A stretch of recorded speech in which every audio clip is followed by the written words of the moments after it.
Hello, everybody. It's the boys. Welcome to Frame Trap. Today, I'm joined by Michael Huber. Yo. Bradley Ellis. Hello. And I'm your host, Ben Moore. How we doing? How we feeling post E3? Pretty good. Pretty good? Yeah. I missed most of it, but Yeah. I feel pretty good. Yeah. Unfortunate timing Yeah. with What COVID timing, there. yeah. Sucks. Yeah. We'll talk more about E3 later on in this episode. But to start us off, I had a question for you because it's something I think about pretty often. What's a game you wish you had more time for? At this exact moment, it's Dragon's Dogma. Sure. I want to replay. I never played the Dark Arisen content. And I think I dabbled in it, but that was it. I only played the base version on PS3, and now there's the remaster that's years old. Yeah, I ran into a brick wall in the post game too. So I feel like I have unresolved Dragon's Dogma business. My playtime was 78 hours or something in the original. Nice. I played a lot. I beat that game 5 times. Oh wow, nice. Yeah, I really liked it. I got to that aisle in Dark I also Arisen, really and liked I it. was like, all right, Is it? Yeah. I stand down. When it was I feel like I'm having 30-minute fights. It was just Yeah. I'm getting nowhere, right? Yeah. I was just doing no damage. So I gotta retune it and make sure I build my character right. But Yeah. every single time I think about my reaction to that game and then my reaction to the ending, I get so happy. How about you, Huber? I mean, 14. 14. Yeah, Obviously. that's probably my number one as well. Mhm. Also Path of Exile. Sure, yeah. Oh, yeah.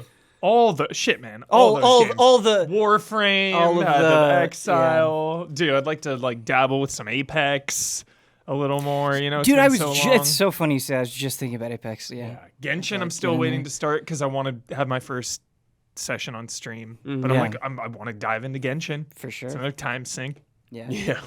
Yeah. Games you have had time for, though. We all played through it, and then you played through it also on your own, Huber. Shredder's Revenge. And boy, I'm really excited to talk to you about this because this was something that I feel like was just you were clinging on to it. It was giving you hope. And now it's here. What do you think? It's so good. It's so damn good. It has that really nice balance of nostalgia, catering to the past, the simple pleasures of beat 'em ups. Just, you're not messing around with combos or anything crazy, Streets of Rage style. It's mainly attack and dodge is the bulk of what you are doing. And it sounds like how are they going to make this interesting? How are they going to do this? But I've finished it 3 times now. And it's so damn fun. I think there's just enough progression too. You can level up your characters. But overall, I am super impressed with it. I already want more, Streets of Rage 4, right when that was over, it was all right, more. Yeah. So hopefully this gets DLC like that game did. Yeah. It's interesting because we played through it 6 players on stream. And Chaotic. Yeah, and in a way, I feel I've moved 2 minds of it. In a way, the chaos was super fun. Just kind of being there with each other and laughing and figuring stuff out was fun. But there was a moment at the end, the final 2 bosses, where we were calling out mechanics. Yeah. And I was it was more than just spam your super. Yeah. You know what I mean? It actually felt okay, we have to sit down and learn this a little bit. And it wasn't too crazy, but there was a little bit. And I was this is the most fun I've had with this game. Not that it had been bad up until that point. It's fun, it's flashy. I mean, they couldn't have nailed the look, I think, any better than they did. So good. But when we were calling out mechanics and getting in a little bit deeper level, I'm I wonder if you appreciate this stuff more if you play it on your own. Do you feel like you get a better mechanical appreciation for it? Single player, yeah, it's a little more tense, Sure. But that's what I love about this game is single player can be really intense. You have no one to watch your back, you're focused, enemies are swarming you. But then you can crank up 6 players and just have that party, chaotic atmosphere. I think 2 or 3 is probably the sweet spot. Yeah. For most beat 'em ups. I think 4 even gets a little crazy. I like Sure. having 2. I can imagine maybe too, 3. just really somebody to have that tension of revives and like who's gonna get the health item and like dealing with different sides of the screen, right, and all that sort of stuff for sure. It just gets me fucking hyped, Ben. It gives me hope for the continued success and revival of beat 'em ups. Just in the last few years, we've had some of the best there've ever been. River City Girls, Streets of Rage 4, and now Shredder's Revenge. So good. Yeah. Like, where do we go from here? I mean, DLC, hopefully, and then maybe like another Streets of Rage from the .emu people. Get AVP back. AVP, bring it back. I saw someone tweeting about now is the time for another Simpsons arcade game. Great time. Yes. Bring it back. The Simpsons... Scott Pilgrim came back with that remaster recently. Dude, The Simpsons definitely lost cachet, I think, as an IP, but the game's a whole different story. The Simpsons arcade game was one that was so beloved among my group of friends that like if it was there, or maybe it wasn't, maybe it was just me, but I like No, it's a guaranteed play. play like there was something about that game that really separated it from the rest of the Yeah. kid. Yeah. The X-Men, of course, we always talk about. Yep, X-Men. yep. Yeah. Even there was something because like I'm not a big Simpsons fan, but that Simpsons game was so much fucking fun. Yeah. It was. Oh man. Sorry, go ahead. No, and then just a couple of things we didn't mention. The world map, I think, in Turtles is really cool. Yeah, it is. We were joking about the narrative, but not the narrative, I guess I realized. The scenario, like tracking down, no spoilers, tracking down Rocksteady and Bebop as they're trying to steal Krang's parts, I think is just like good. You know, that's like what I want. I haven't watched Turtles in many years. I haven't really like dove into Turtles in a few years. So like, hit us with the classics. Sure. Hit us with Rocksteady, Bebop, Shredder. That's what that game is to me yes. right now. Tapping into the Hit him with the nostalgia. classics. I have not been seriously into Turtles since I was like 6, but as a player, something that I appreciated is even if I didn't remember these characters or have a familiarity with these characters, I felt like when they appeared on the screen, it was a big deal. And like the game knew that, right? And like it had the appropriate gravitas for, I think, the bosses that felt really fun and satisfying for sure. Yeah. And then there's just the story mode and arcade mode. Arcade mode is cool because it's lives. Oh, okay. So it's a game over. How far can you get arcade style? Not very far. Not very, so you go as far as you can. Arcade mode is cool. Unlockable character when you beat it, and then of course you can level up your characters a little bit. You know, you get an extra life or an extra hit, or a different super move. I know Streets of Rage 4's DLC, Mr. X Nightmare, came out later, but I could have gone for something like that with Shredder's Revenge, Right. Because the beauty of Mr. X Nightmare is that it's a way to endlessly engage with the mechanics and the game. Yeah. You can hop in and just fight and play and enjoy it, whereas Shredder's Revenge is like, do I want to do a story level or like commit to this whole story? Yeah. So it's hard to kind of have that, like, I just want to go in and like beat up some Foot Clan, you know? Right. So hoping for DLC later down the line, but, not really a knock against it. But the fact that it did come out after Streets of Rage, maybe they could have. I really think you're onto something because you mentioned, several beat 'em ups, and I just played Mr. X with you guys, but the idea of it, like, I don't even necessarily think you need crazy character progression. I feel like that's kind of like the go-to thing for a lot of genres, but beat 'em ups and a roguelite presentation seems so smart, and like there's so much you can do there. And while because we got through Shredder's Revenge in like 2-3 hours, something like that. Yeah, like 2.5. And it was super enjoyable. And I think you need that like short bite size, play through it with your buds on a Friday night experience. I think that's really valuable. And couch co-op, which I actually want to put a pin in that. I want to talk about that too. But I feel like the way games are made and consumed now, you need a reason to come back, or even just as developers, something where it's like, okay, we've changed it this week or something, like something you can do to kind of keep that community going, keep it living. I think there is a lot of potential there. Yeah, for sure. Because you're totally right about like the temptation to just like level up your characters. Mr. X Nightmare did it so flawlessly. They added like, seriously, I still never even maxed or maxed everybody out. I maxed a bunch of characters out, not everyone, and I played that so much. But it's like, not only do you get the moment to moment, like each run, I just get to fight and go crazy, but then there's that long term leveling up the characters, giving them brand new moves. There was so much to like dig into. So I think when I finished Shredder's Revenge, I was just like wanting just a little more. But yeah. Yeah. Can't be too greedy, can't have it all, I always say. But I still had that feeling. And I don't know if I'm just like preaching to the choir or like dying on an irrelevant hill, but I really wanted to play Diablo with my wife last weekend, and we had played through all of Diablo 3 together. Yeah. And it was something like nice and simple that we could just play together and have fun. And we wanted to play Diablo 2 Remastered. Yeah. And it doesn't have couch co-op. What? And to play together, we'd have to buy a whole nother copy on Switch, which we didn't want to do.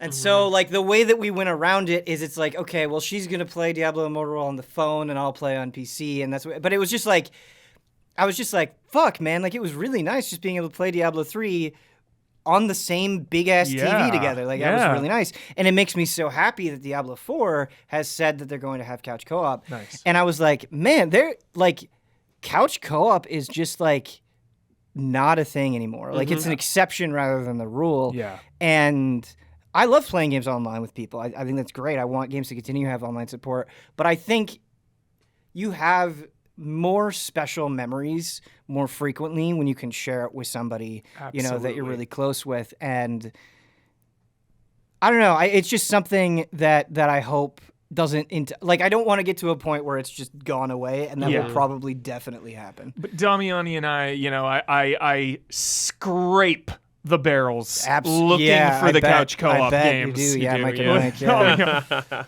Yeah. There is one that is so high on my list that I cannot wait to Tell play me with about it. Damiani. And one of these days we're going to. It's called Outward. And I've heard of this game. They just re-released a remastered definitive edition a couple months ago. Outward seems pretty hardcore. Very hardcore, but I think it's split screen. Yeah. And that removes, they say, a lot of that hardcore element, but there's still a lot of that. Yeah. But yeah, it looks really cool.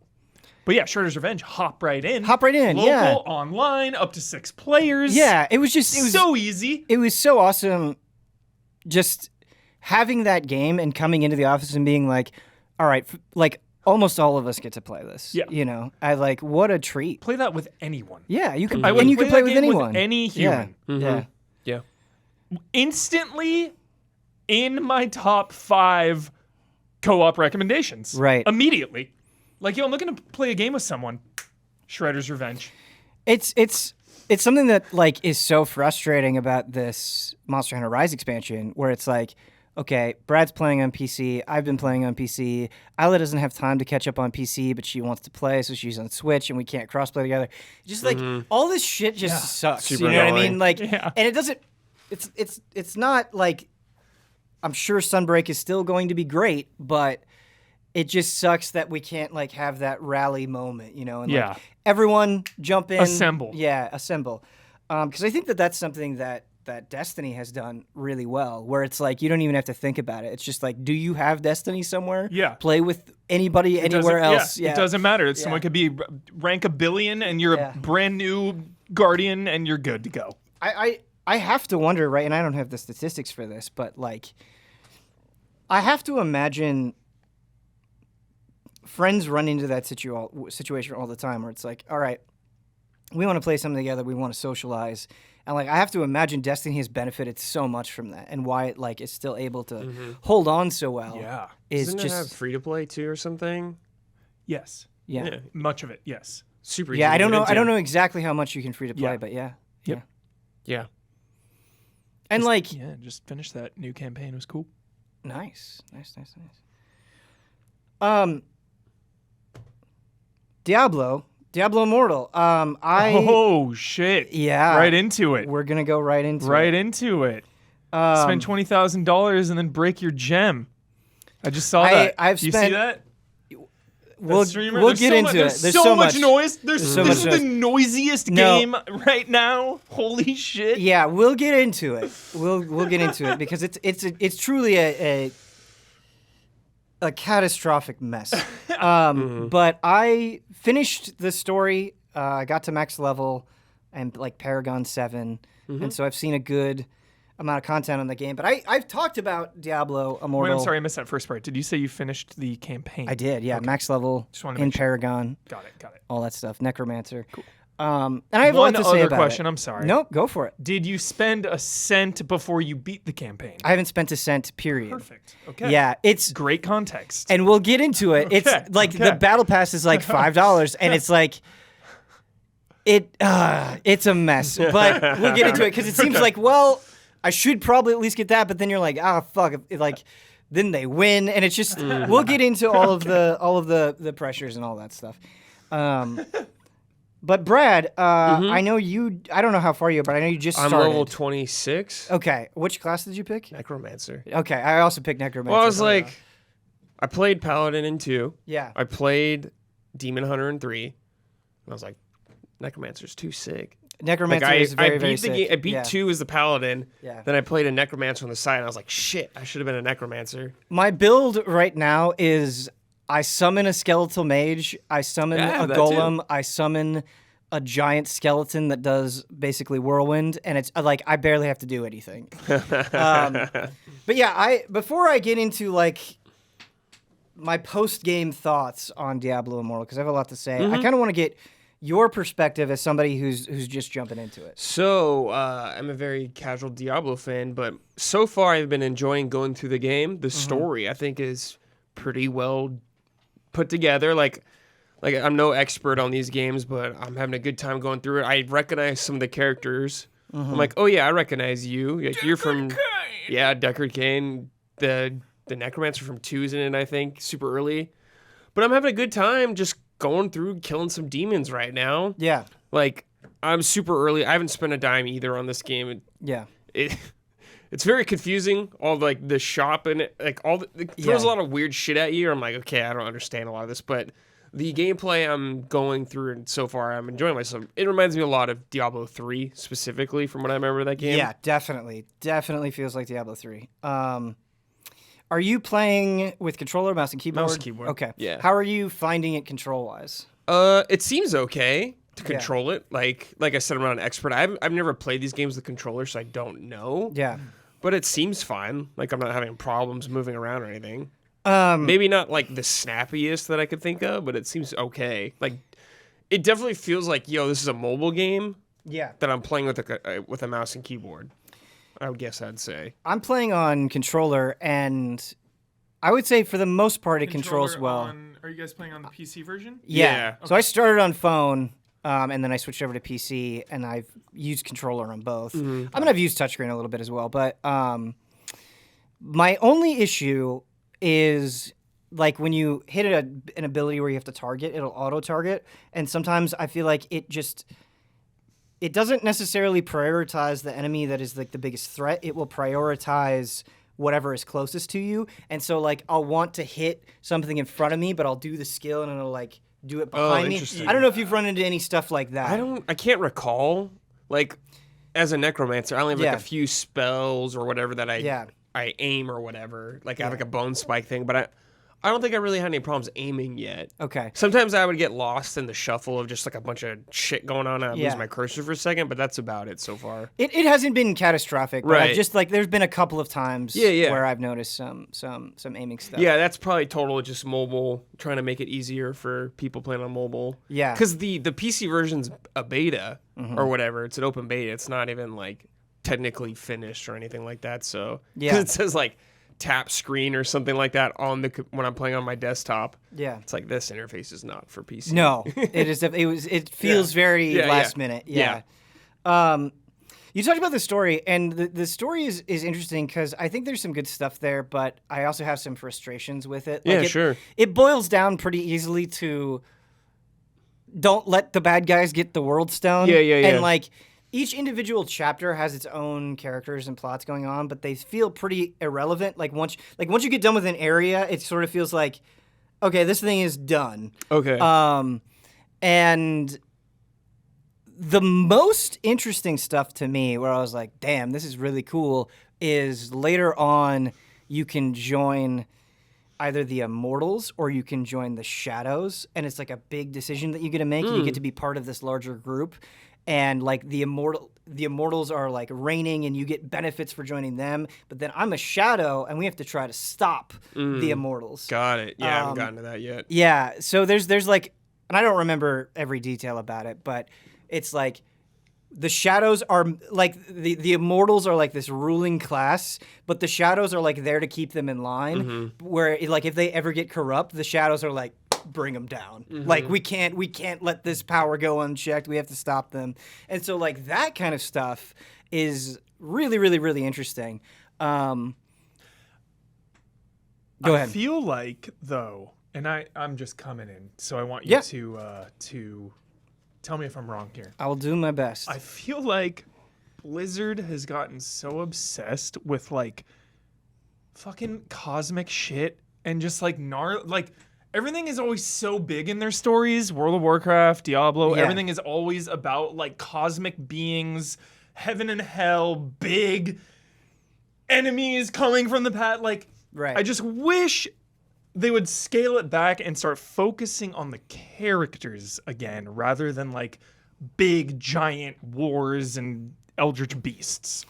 Yeah, for sure. I know Diablo Immortal isn't really like the place for a top tier Blizzard story, but they have a huge I get what you're saying. Lore. I feel like Warcraft 4 like spun so far out of control where it was like, I just don't give a shit anymore. Yeah. However, my counter to that is like Diablo on some level, it is heaven and hell. You know what I mean? Like I don't know. Like that's kind it of is what it Yeah, is. in terms of Warcraft has always had like different dimensional beings and fucking cosmic shit, and it's like Warcraft 2. It's always had that. But in terms of Warcraft, when you have a MMO going on for nearly 20 years, you're going to have to do a lot of different and weird shit, I guess. Where do you go? Yeah. Yeah, so there was this it was like an elite quest that you get after doing the main story, and it actually goes into like the Demon Hunter from Diablo 3, Sick. like her it like on paper it's really cool. And like it's a pretty long scenario that's pretty detailed, and it talks to you about her past torment and her trainer and all this stuff, and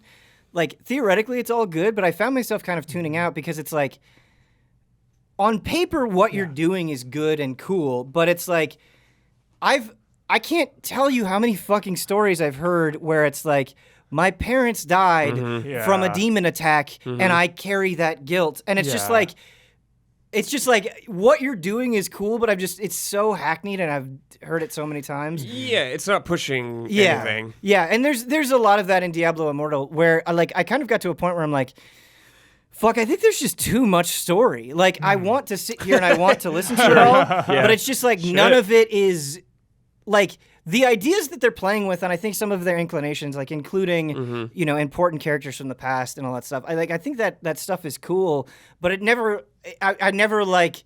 Once I was all done, especially, it was like, this isn't like this incredible story. You know what I mean? Right. Like, I think the vibe I'm getting from it, Ben, is they wanted to make a Diablo feeling mobile game. Yeah. And to me, so far, they've made it feel like that. Like, Yeah. I'm not endgames or anything like that, but like that sense of Diablo, what I'm familiar with, is kind of there on a mobile game. I think that's kind of impressive. It does not do anything new or anything like that or push the series forward, but it's just like, let's just make a smaller scale. I don't know, not scale, but like a smaller adventure that captures the spirit, I guess, of Diablo. For a mobile game, and like I had a really good time playing this, and it's kind of crazy. Like there's almost too much, and we'll get into it, but you kind of just like keep unlocking stuff. Yeah, you do. They're You like, sure do. okay, get this war camp and then make a or get into this war band and then make a camp with your friends and then join either the Shadows or the Immortals. Okay, now you have bounty. Like, you just keep getting things, and they're like, which I don't think you've unlocked this yet. You'll get like this Herodric essence thing, and it's like its own separate dungeon, and you just kind of keep unlocking things. So there's a lot to do. Yeah, and so it kind of like keeps you on this treadmill pretty effectively. But now that I'm like done with the story, I'm working on Paragon.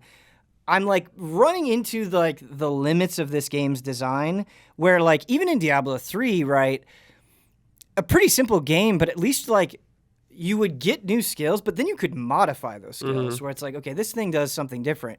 Like in Diablo, your skill is just like the same. Like, and so it's like, I have this build and I guess like I don't have to think about it. Like I just mash things when they're off cooldown.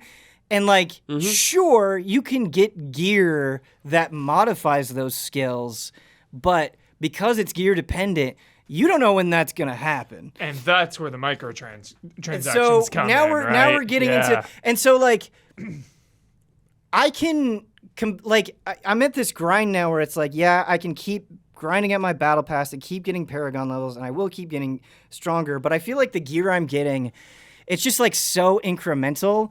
And like, you, at every opportunity, you're like, I could just speed this along if I just spent like $25. And you don't want to do that because it feels like gross, right? Yeah. But and that's the thing that I think is so frustrating. And I'll tell you, like, the most frustrated I've been in this game is so far with the charms. So, like, you unlock these at level 56, and there are these charms that you can equip. I hate all this bullshit. Oh, this is, and what's funny, Huber, is this is like one tiny sliver of the pie. So these charms each come with like a skill that'll bump you up, but it's like a tiny little bump. And you'll get charms where it bumps up skills that aren't for your class. So I'll be a necromancer, and you'll get like a charm that is like, okay, well, you can increase this like barbarian charge, and you're like, I'm not a barbarian. So I found a charm where it was like, increase the power of your command skeletons by 2%. Then you can level up that charm. But then when you level up that charm, you can get like up to 5 skill, I think. As you keep leveling it up, and you have to keep salvaging charms you don't need to pump into the charm you want, every new skill that you get is a random skill. So I've leveled it up 5 times. I only have 1 necromancer skill on it.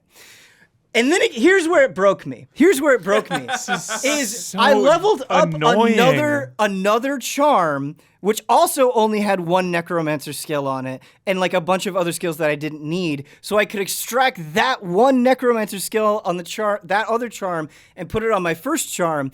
But what it does when you do that, when you try to extract, is it's like a slot machine. And it'll go on all of the skills. And you're sitting there and you're like, boy, I sure hope it lands on the one that I want. It didn't. So I just wasted a bunch of time to get nothing. And it's That's it. And it's like, again, it's just like this like tiny increase. And like, I think that's the thing that's so frustrating about this game is I've watched multiple watched multiple video games of people explaining all of the ways that this game is monetized, right? And it's like, not only is there the battle pass, which is $5, but you can spend money to get legendary rifts, but then there's also this thing that's like, you pay monthly to get rewards, but you lose access to rewards even if you pay if you don't log in every day. It has like a daily login bonus. And there are these people out there that have like broken down all of the different ways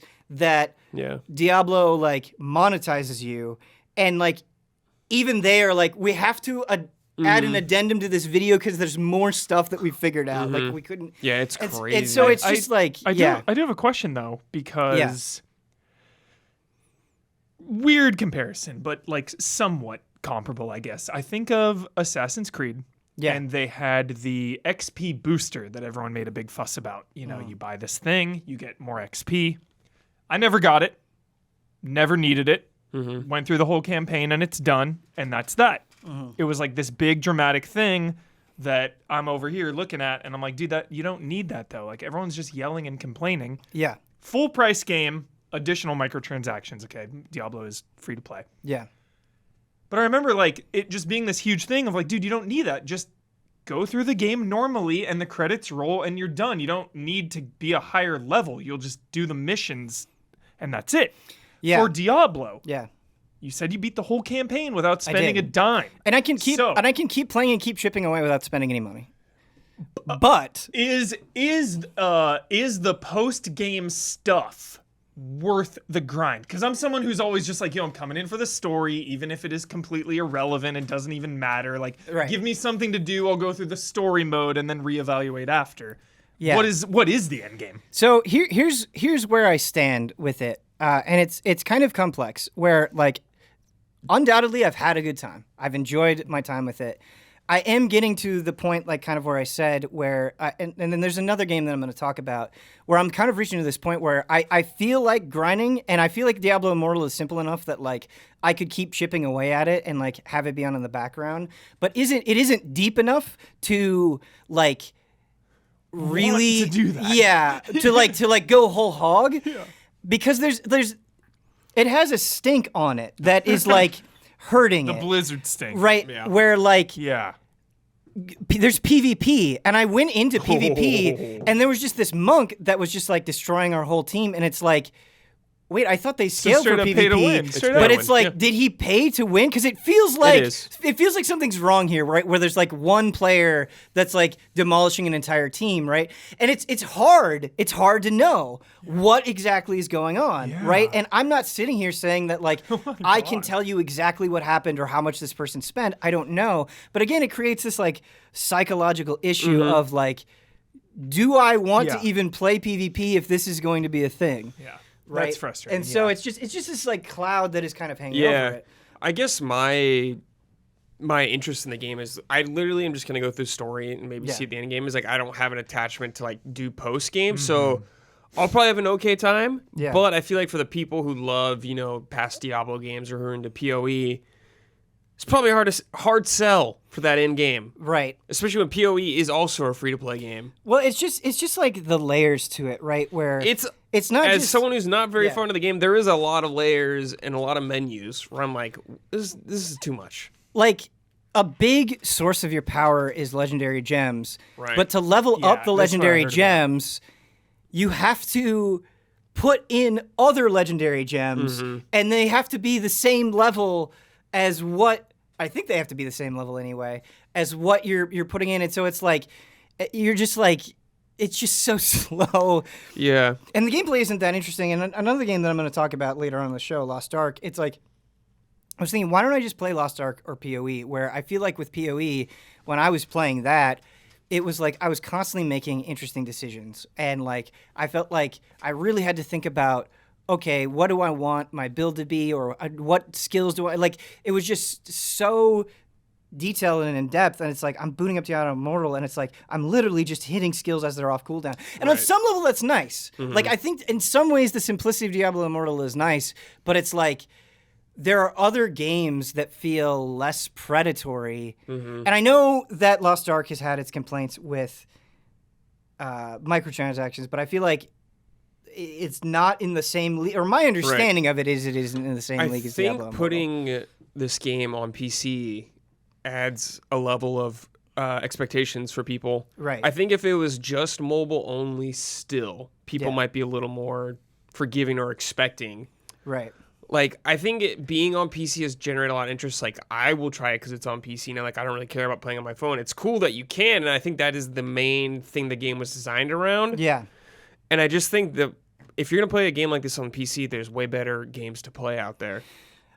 I think there's two main gripes, because like I said, there is something to enjoy here. Yeah. But it's like really all Diablo Immortal does, like there are additions and things beyond Diablo 3, but there's so much Diablo 3 in this game where it's like really like 10 years later, and like still a major component of the game is just doing bounties and running rifts. Like, really? 10 years, No, honestly now, like, there's already... You talk about this all the time. Fuck Blizzard. But we talk about this all the time about Diablo 4 being, like, the end all be all for this company, like such an important thing. I just don't like. You have the Diablo 3 Real Money Auction House launch. Now you have this Diablo Immortal monetization launch. Yeah. Diablo 4, dude. There better be, like, not even a sniff, dude. Not even a sniff of any microtransactions, any premium content, So here's deluxe editions. Guess You what? want to talk about what's going on with Diablo 4 guess what? and why people are worried? Let's hear it. They said that they're so fucking snivelly with the language. Our Diablo 4 will have microtransactions, but it will be anchored around cosmetics. And you know what's so slimy about that? Anchored. That doesn't mean that it will be only. That's not what they fucking said. It will be anchored That is disgusting. around I'm cosmetics. fucking disgusted. Straight up. And it's just so infuriating because like playing Diablo Immortal, it's like, man, Diablo, there's still something here, but it feels like it's just so like I was saying, really like you don't have more creative ideas than what's on display here. And it's like you could be 1/100th as greedy as you are. Yeah. And like Diablo is so like there's a shit ton of people playing Diablo Immortal. Like people would fucking spend money on this game. You would still have whales. It's just like you're being way greedier than you need to be. And I realize that sounds ignorant, right? Where it's like, well, they're a company. They're going to be as greedy as they can. But Dude, it's just like... But that's not the case. Think about all these other companies giving out free-to-play games or $30, $40 games that are just so packed with content. Like, no. It isn't, like, yes, video games are a business, but so many games, so many publishers out there are so generous to their consumers. And, like, time and time again, fuck Blizzard. It doesn't feel like it's about the love of the game. No, it does not at all. It and does that's not why feel I've like been it's so about the love removed of- from that company. Yeah. Because they have no passion. They don't care about the games they make.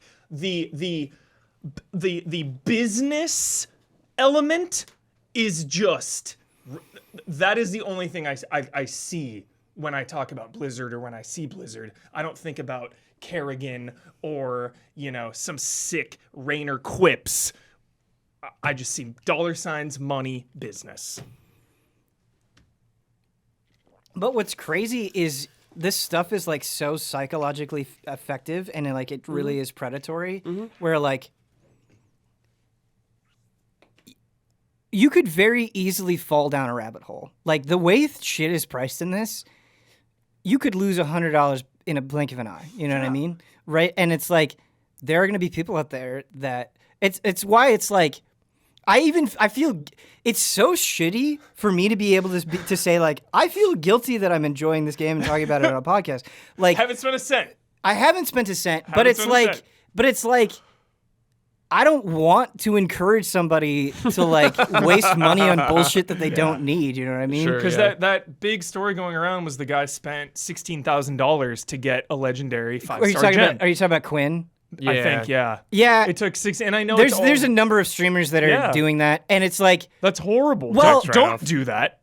the thing is like they can afford it and they're Yes. doing it for content. Yes. But like Average don't person. emulate Don't do them. that. Don't do that. Don't do that.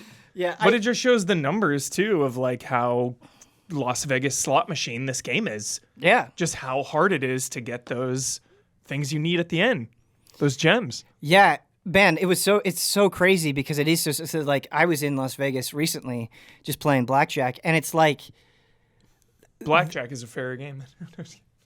it probably is. Like it's crazy how a casino works and like they play the game so fast where it's like you don't even get to enjoy it. Where it's just like boom, boom, boom, boom, boom. Yeah. You win, you lose, you win, you lose. And it's just like they're just fucking trying to grind Yeah. you out, man. Like they want you to win quickly and they want you to fucking lose quickly and you can feel it. Like yes. it's fucking vicious. And Diablo Immortal is like the same way. Yeah. Where it's it like has that killer. it I'm gonna get you. Yeah, and it's like you go through a few dungeons and you're like, well, I didn't get any notable drops in like the last 3 dungeons. If I buy this bundle, I can get. It's just like, it's just It's so weird because you don't have to spend a cent and you can play a lot of that game, but it feels like a technicality. You know what I mean?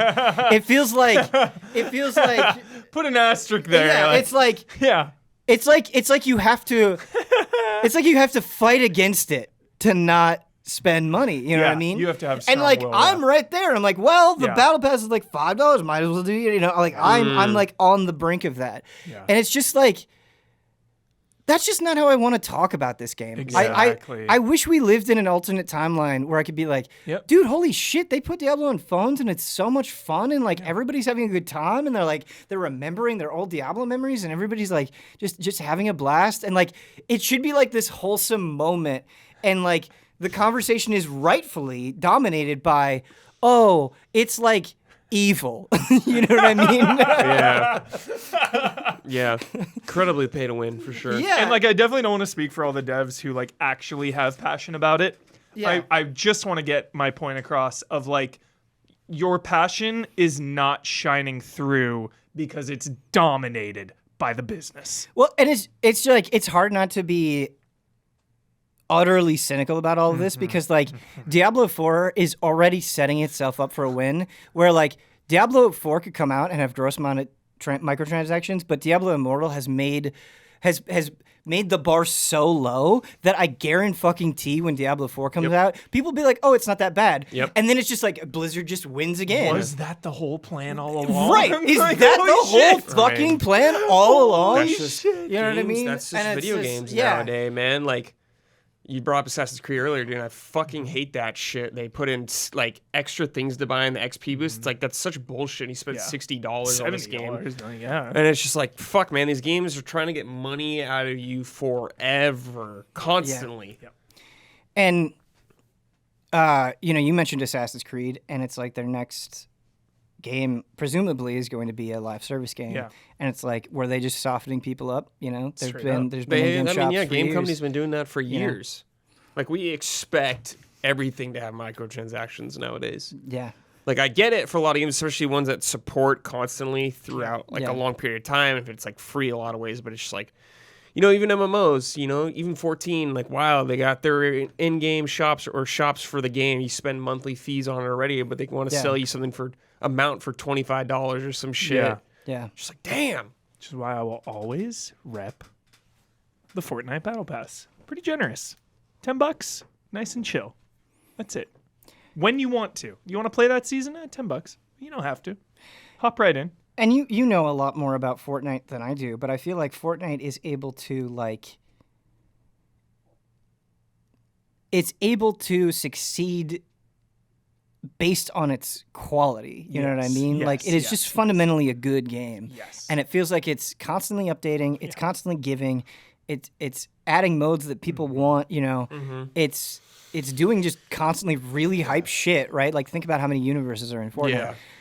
Yeah. We're talking about money, monetization, microtransactions, what have you. I like this conversation. Yeah. I want to bring up a relevant but maybe irrelevant comparison.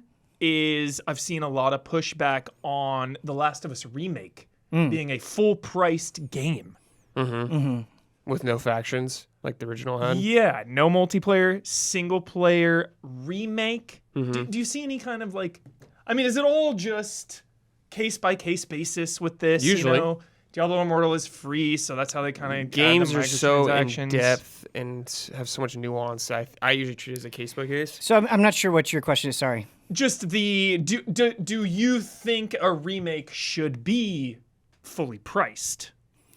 That's a case by case basis because like This is from the ground. well up. it's just so frustrating because like a company could be like, we're remaking an old game that you want to play, and it's like, cool, like it's a 50-50 chance. Could be great, could be like fucking lazy as shit, and like you still want it because you really want to play that thing. And so I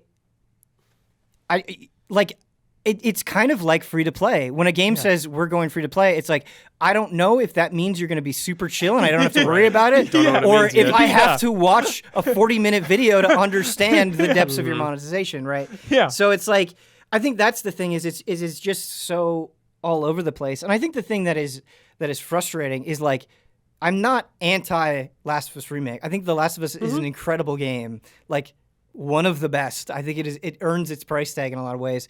But like, even I'm feeling like some exhaustion where I'm just like, okay, I just played through Last of Us 2, and then before that I played through Last of Us 1, and then I played Last of Us 1 also on PC. It's like, this is not a new experience for me. And I realize that this may not be for me, but like, what I really care about with that game is the story, and the story isn't changing. Like, it'll look better, and that's cool, and I think it'll be a great experience for people who maybe haven't played it in a super long time or have never played it before. So I'm not against it, but like,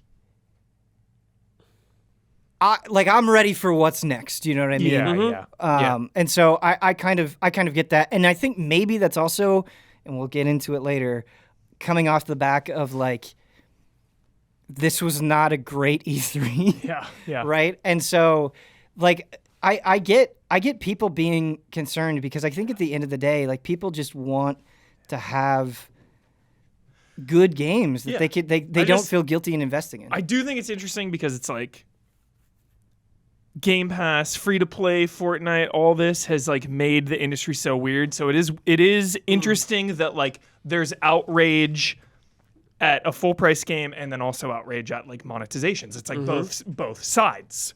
Just kind of. Yeah, I mean, there's outrage Yeah. all around. You know, like, people were upset that Final Fantasy VII's 3 parts or whatever, or it's not exactly a 1-to-1 remake or anything like that, or stuff like that. There's always things that you can latch onto and complain about, and it's like, people are, I mean, they can totally complain, I guess. I think it gets a little exhausting. Yeah, right. Of course where it does. it's like, where it's like, there's always discourse. I always get really mad when it's like, I can't just take this game. Like, I feel like I have to take a class to understand like this game. It can just get very frustrating. It just feels like there's so many barriers. Like, even something like Street Fighter 6, right, where I can't fucking wait. Yeah. You know, doing that interview and being like, we're not talking about monetization right now, and it's like, Skins.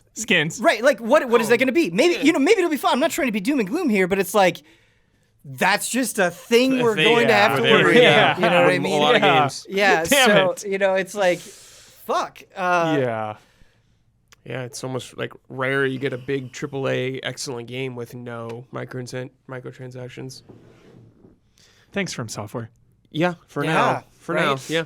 Honestly, Thanks, Elden Ring. I think that's Thank you, Elden Ring. I think that's a huge reason why From Software is so successful, is they can give people these absolutely massive games that they can play, you know, for like easily a month plus, right? And they just eat up, and it's something that's exciting to talk about. It feels super polished. There's a ton of depth to it. They have like a ton of like freedom to explore, and there's straight up, there's no fucking bullshit. There's no bullshit. I mean, virtually no bullshit. Not a hint. No bullshit. And like, it's so weird being like, that is a rarity. Yeah, That is rare. a rarity that you can get something like that. Rogue Legacy 2, $25. No bullshit. No bullshit. Yeah. Just hop bullshit. in for 100 hours. Yeah.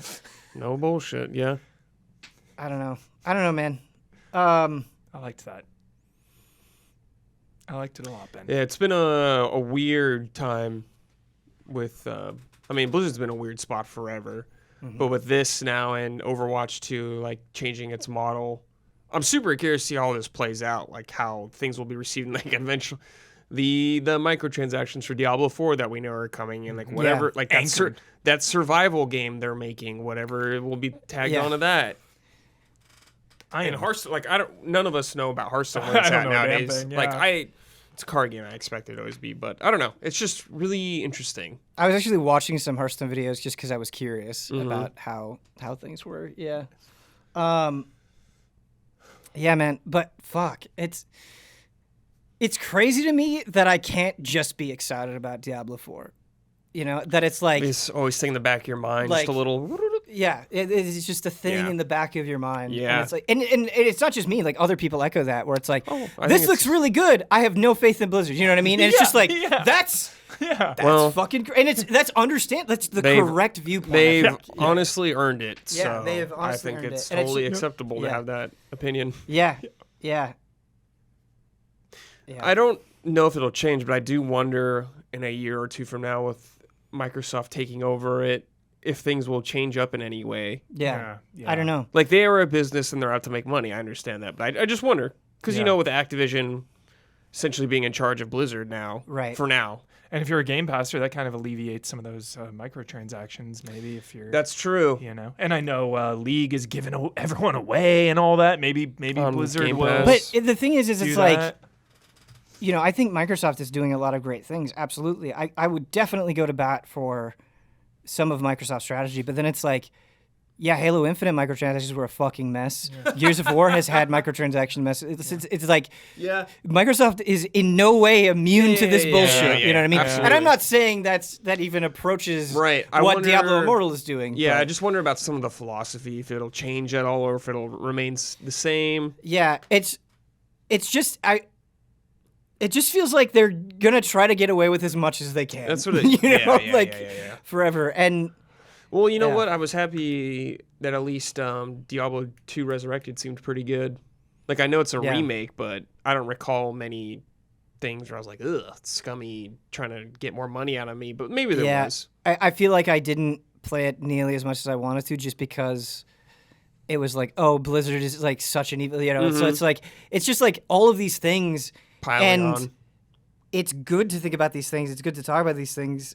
That's why we're talking about them. But it's also like A bummer. you feel like you're like being punished for enjoying something. You're just like, I just want to like summon some skeletons. Yeah. And it's like, why do I have to put up with this? Why do you gotta do Fucking this? sucks. Why You you know what I gotta do mean? this? Yep. And it makes you mad. And Well, like, Ben, I'm curious, since you've played a lot of PoE and that's also free to play, what do you think what lessons should Blizzard learn from them? From what are they called? Grinding gear games? Is that right. I know, or I've was listening to a streamer who had some complaints about grinding gear games, and he was like a full-time PoE streamer that was quitting, and I'm not in the landscape of grinding gear games. Like, I'm not enough of a PoE guy Right. to like Yeah. perfectly articulate what the problems with grinding gear games are. But in my experience with Path of Exile, when I was playing it and I was, going hard for the brief time that I did and just really loving it, I was like, yeah, I want to buy a cosmetic because I feel like I'm getting so much. Yeah. And that's kind of like where it stopped and ended. I didn't have to worry about like, oh man, this would be easier if I just spent money, or like I'm going into PvP and like, I guess it doesn't feel like it's dicking you over if you don't spend money. yeah, it just feels like, yes, there is monetization, and the skins were overpriced as fuck. Don't get me wrong, but it was like, all right, this is just like one way they're fucking me over. Whereas like Diablo Immortal is like,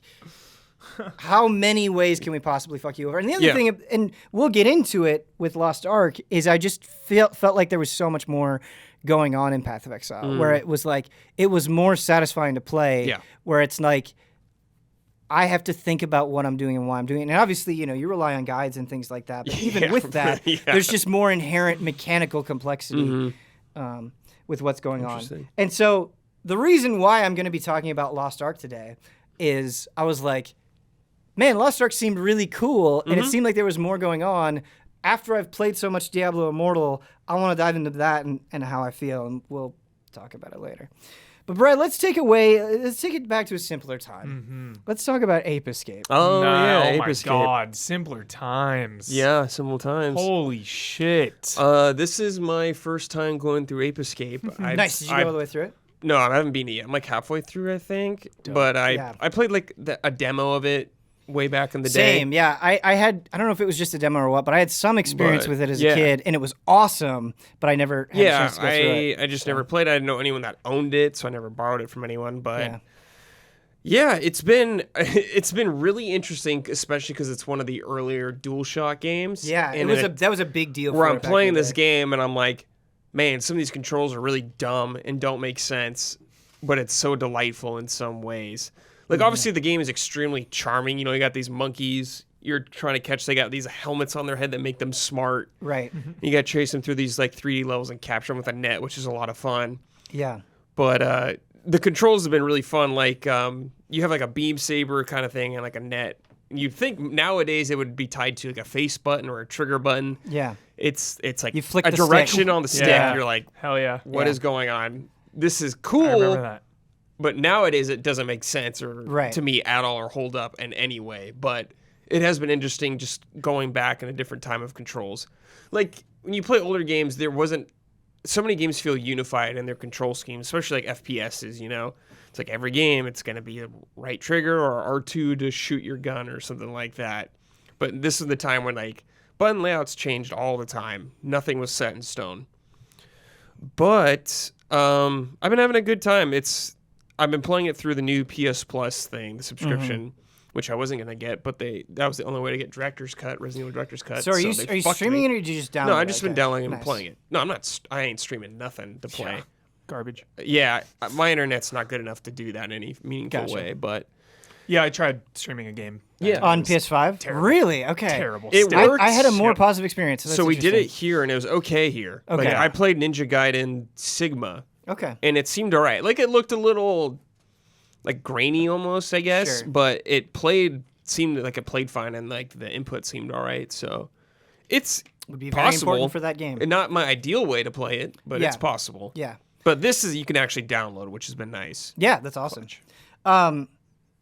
Something that I like about Ape Escape, and I feel like is kind of emblematic of that era, is the personality is just oozing out of it, right? Yeah. Like it's not just a game where you capture monkeys. It's just like these monkeys are like such little goofballs, and it's fun. They Such are, a yeah. vibe. Yeah. They some of them have like you have like a monkey detector, this like little device Mm-hmm. that you use, and it like tells you where monkeys are, and you can scan where a specific monkey is, and it'll tell you a little about them. Yeah. Like one of the ones I did today, I was in like a snow area, and it scanned him, and it said he's like cold and getting old or something like that, just getting older. I'm like, oh, that's charming. Just a little cute. Like they're running around with machine guns and stuff. Yeah. Or like in a UFO shooting rockets, just delightful.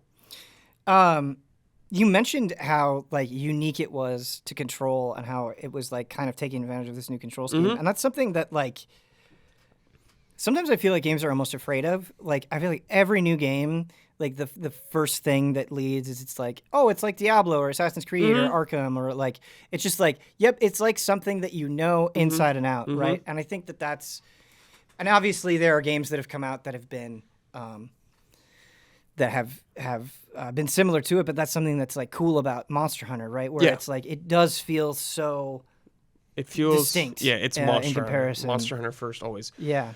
Yeah, like some of the controls is like there's like this little blade you get. You can use like a helicopter almost, and you jump. And to activate, you have to spin the right stick, which is like kind of weird when you're moving and jumping. You jump with the trigger buttons too, but then you gotta like spin it with your thumb. It's just really goofy. And there's like a boat you get in, you row, Yeah. and each stick does a different thing.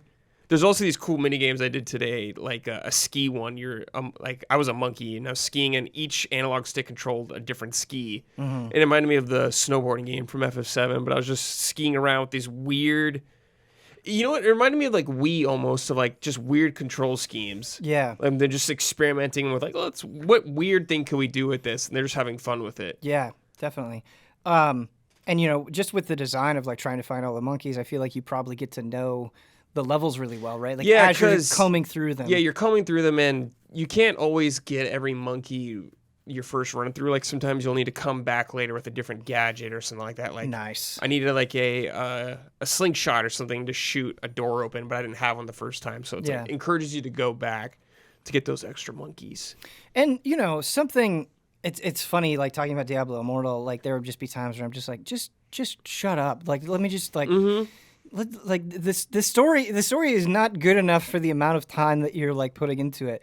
And I feel like with Ape Escape it's kind of just like fucking go, dude. There's like there's a cutscene Similar like times.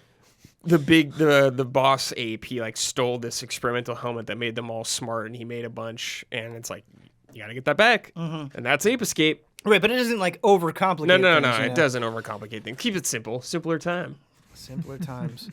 Yeah, it's been good. I really like they added trophies for it, which has been really fun. That's awesome. That's really cool. Like just getting this really like I don't know how old this game is, like over 20 years probably, or definitely over 20 years old. But just like here's some trophies now in 2022. yeah, I It's think like oh that's sick. I think that really adds a lot of value to Totally. this It's fun. PlayStation Plus collection for sure. Super fun. That's But awesome. yeah, it's been a good time. I will definitely finish it. It has been a hole in my gaming catalog forever. Sure, yeah. So it's a very convenient way to play now. Well, and it just seems like nice, easy breezy. I guess my last question, like, have the controls ever been frustrating? No, I wouldn't say it's been overly frustrating. I've definitely had to just kind of mess with it for a minute to get a feel for it. Mm-hmm. But I haven't really like died constantly or had a ton of errors because of control. Gotcha. It's not like the best controlling thing, but it is a game from many, many years ago. Gotcha. But there's also a built-in, like, you can rewind the game super easy if you want. So it's just like, hey, you make mistakes, bloop, back up real quick. And that's a PlayStation Plus thing. Wow, that's really I think all the newer games have that, or a lot of them. Cool. The ones I've played have had it, so I don't know. But it's cool. It's time for the sizzle. Sonic Frontiers is a game that I'm so curious about this game. surprised me. I Hell really I was not impressed by what I had seen prior to that, and then playing that, I was like, "Oh, okay. There's more." I think you really have to get your hands on it to appreciate it. It's like VR. But Sonic, and I don't know hardly anything about the story in Sonic Frontiers, but he's waking up in this weird place. Seems very alien, very strange. For this sizzle, I want you to predict one crazy thing that will happen in Sonic Frontiers story. Sonic will accidentally kill an innocent animal. Will he cry? He'll be shocked, and he'll need to be. It'll be like kind of the middle of the game, and he'll need to like discover himself and like come to terms with it. I was going to say one of the characters would die. Someone we know from Sonic will die. Could be one of those like side characters like the Gator. Tails, you'd I think sacrifice. Amy, Tails, or Knuckles are also in it, so yes, that could happen. I mean, you might make out with another human. I hope not. God, no. But it's possible.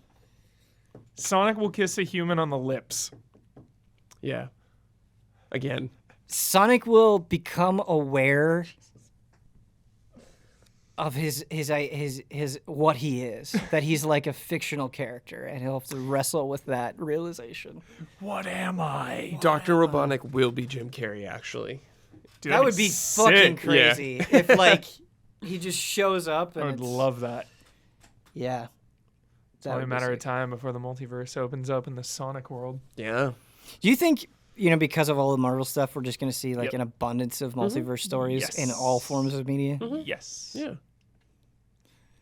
And even if it's not multiverse, just like the classic franchise trope of like, let's have this character have her own show, or let's have this guy show up in this show. You sound pretty over it already. Not that I blame you. It can feel forced and tiring and exhausting. Yeah. It just feels less special now because we've been in it. I don't know. The novelty of a legacy sequel or seeing a character return now, like that the novelty of it being a possibility is gone. So now you just need to be good. I don't know if we have the space to get into this. Are you guys caught up on Obi-Wan? I had this interesting conversation with my wife where what we were figuring out like why we liked Mandalorian so much, and we're kind of indifferent about Obi-Wan, and I was like, Mandalorian does something very, very, very smart where it establishes its characters, really builds them up, really lets the audience spend a long time with them, and then it introduces, classic elements or elements where like I recognize that, of course there's like little things here and there, but it really focuses on its own story first, and then once it brings on legacy things, it can really handle that weight. And with Obi-Wan, it feels like they're trying to do way too much in like no time at all. Where they're like they're trying to handle this complicated history between Anakin and Obi-Wan while simultaneously developing these new characters with the stories, while also dealing with other classic elements that aren't, it's just like it just doesn't feel like there's enough quality time for anything. Like I want to settle into Obi-Wan's like internal struggle, like that's been a theme of the show, but I still feel like we haven't gotten in there enough, There's a flashback in the latest episode, and they go back to it a couple of times, and I'm like, the show just needs way more of this. Yeah. Way more of this and way less of all of the other things. Yeah. Because you'll have like a character die, and you're like, yeah, I barely knew you. I don't care. who You know what I cares? mean? Like, who the fuck cares? Who cares? Yeah. Yo, I saw there was a freaking Star Wars Galaxies nod in Obi-Wan. That is a 10 out of 10. really? That's cool. A fleeting moment of a name on a wall.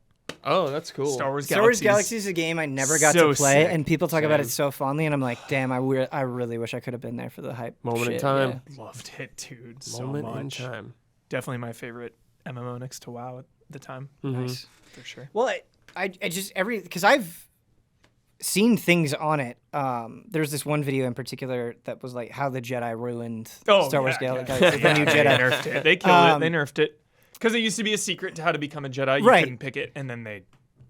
It just seemed like such a weird MMO where like things were really special and like people Really got really special. invested in their particular roles. So special. Yeah, I don't know. Earn It your just seemed stuff. cool. Kind of like Final Fantasy 11. You gotta earn that shit. Dude, Damn. earn You it. sure do. Holy shit. Man, someday I'd like to play way more 11 than I have. All right, this Sizzle is brought to you by some wonderful shout out to your patrons. If you would like to go find out more, go to patreon.com/easyallies. Why don't we do a Sonic character after I get done reading these?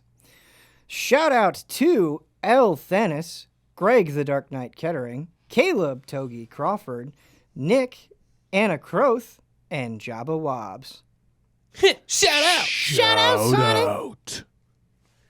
Give me a chili dog. Yo, what if Sonic gets drunk in the new one with a bottle of whiskey and running? Never gonna happen. Oh That'd be God, I think amazing. I'd throw up if it's just like And he throws up. Slam into then a he tree. throws up. Yeah. Run straight into a tree. I want Knuckles to be like a Vape Nation, bro. Yeah. Has a nuke ever gone off in a Sonic game? Not that I know. There have been of. massive explosions, but I don't know if there's a nuke. Nuclear explosion on the moon. Sonic has to wrestle with the Wait, hold on reality a of second. nuclear Hold on a genocide. second, Ben. Can you like kind of explain to me what you liked about the Sonic game, the new Sonic one? Frontiers? Yeah. Yeah. Because Hell you yeah. said you had a good time, and I was like, whoa, cool. Right. So what I had a good time in is purely based on how it's designed. Right. So I think promising. visually it still sucks. Switch it's super game too, bland. isn't it? Yep, it's going to be out on Switch, but it was really fun because you think about Sonic, right? And there's things that I can't talk about, and it's really I don't know why they've embargoed some of this stuff, but so I have to talk around some things.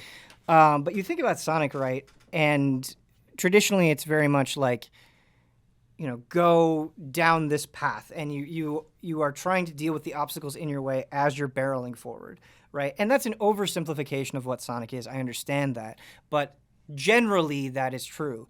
What's neat about Sonic Frontiers is it allows you to have those obstacles, but you have total freedom of how you approach them.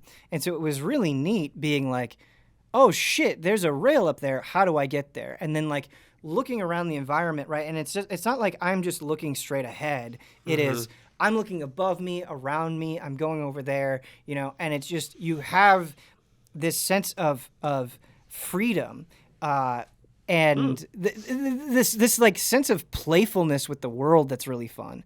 Like there was a thing where it wasn't until my second attempt where it was like, oh, that's how you're supposed to get there. I almost got there in a way that it felt like you weren't supposed to get there, right? And so you're just kind of like poking and prodding, and I love that kind of stuff in games. Shades of Mario.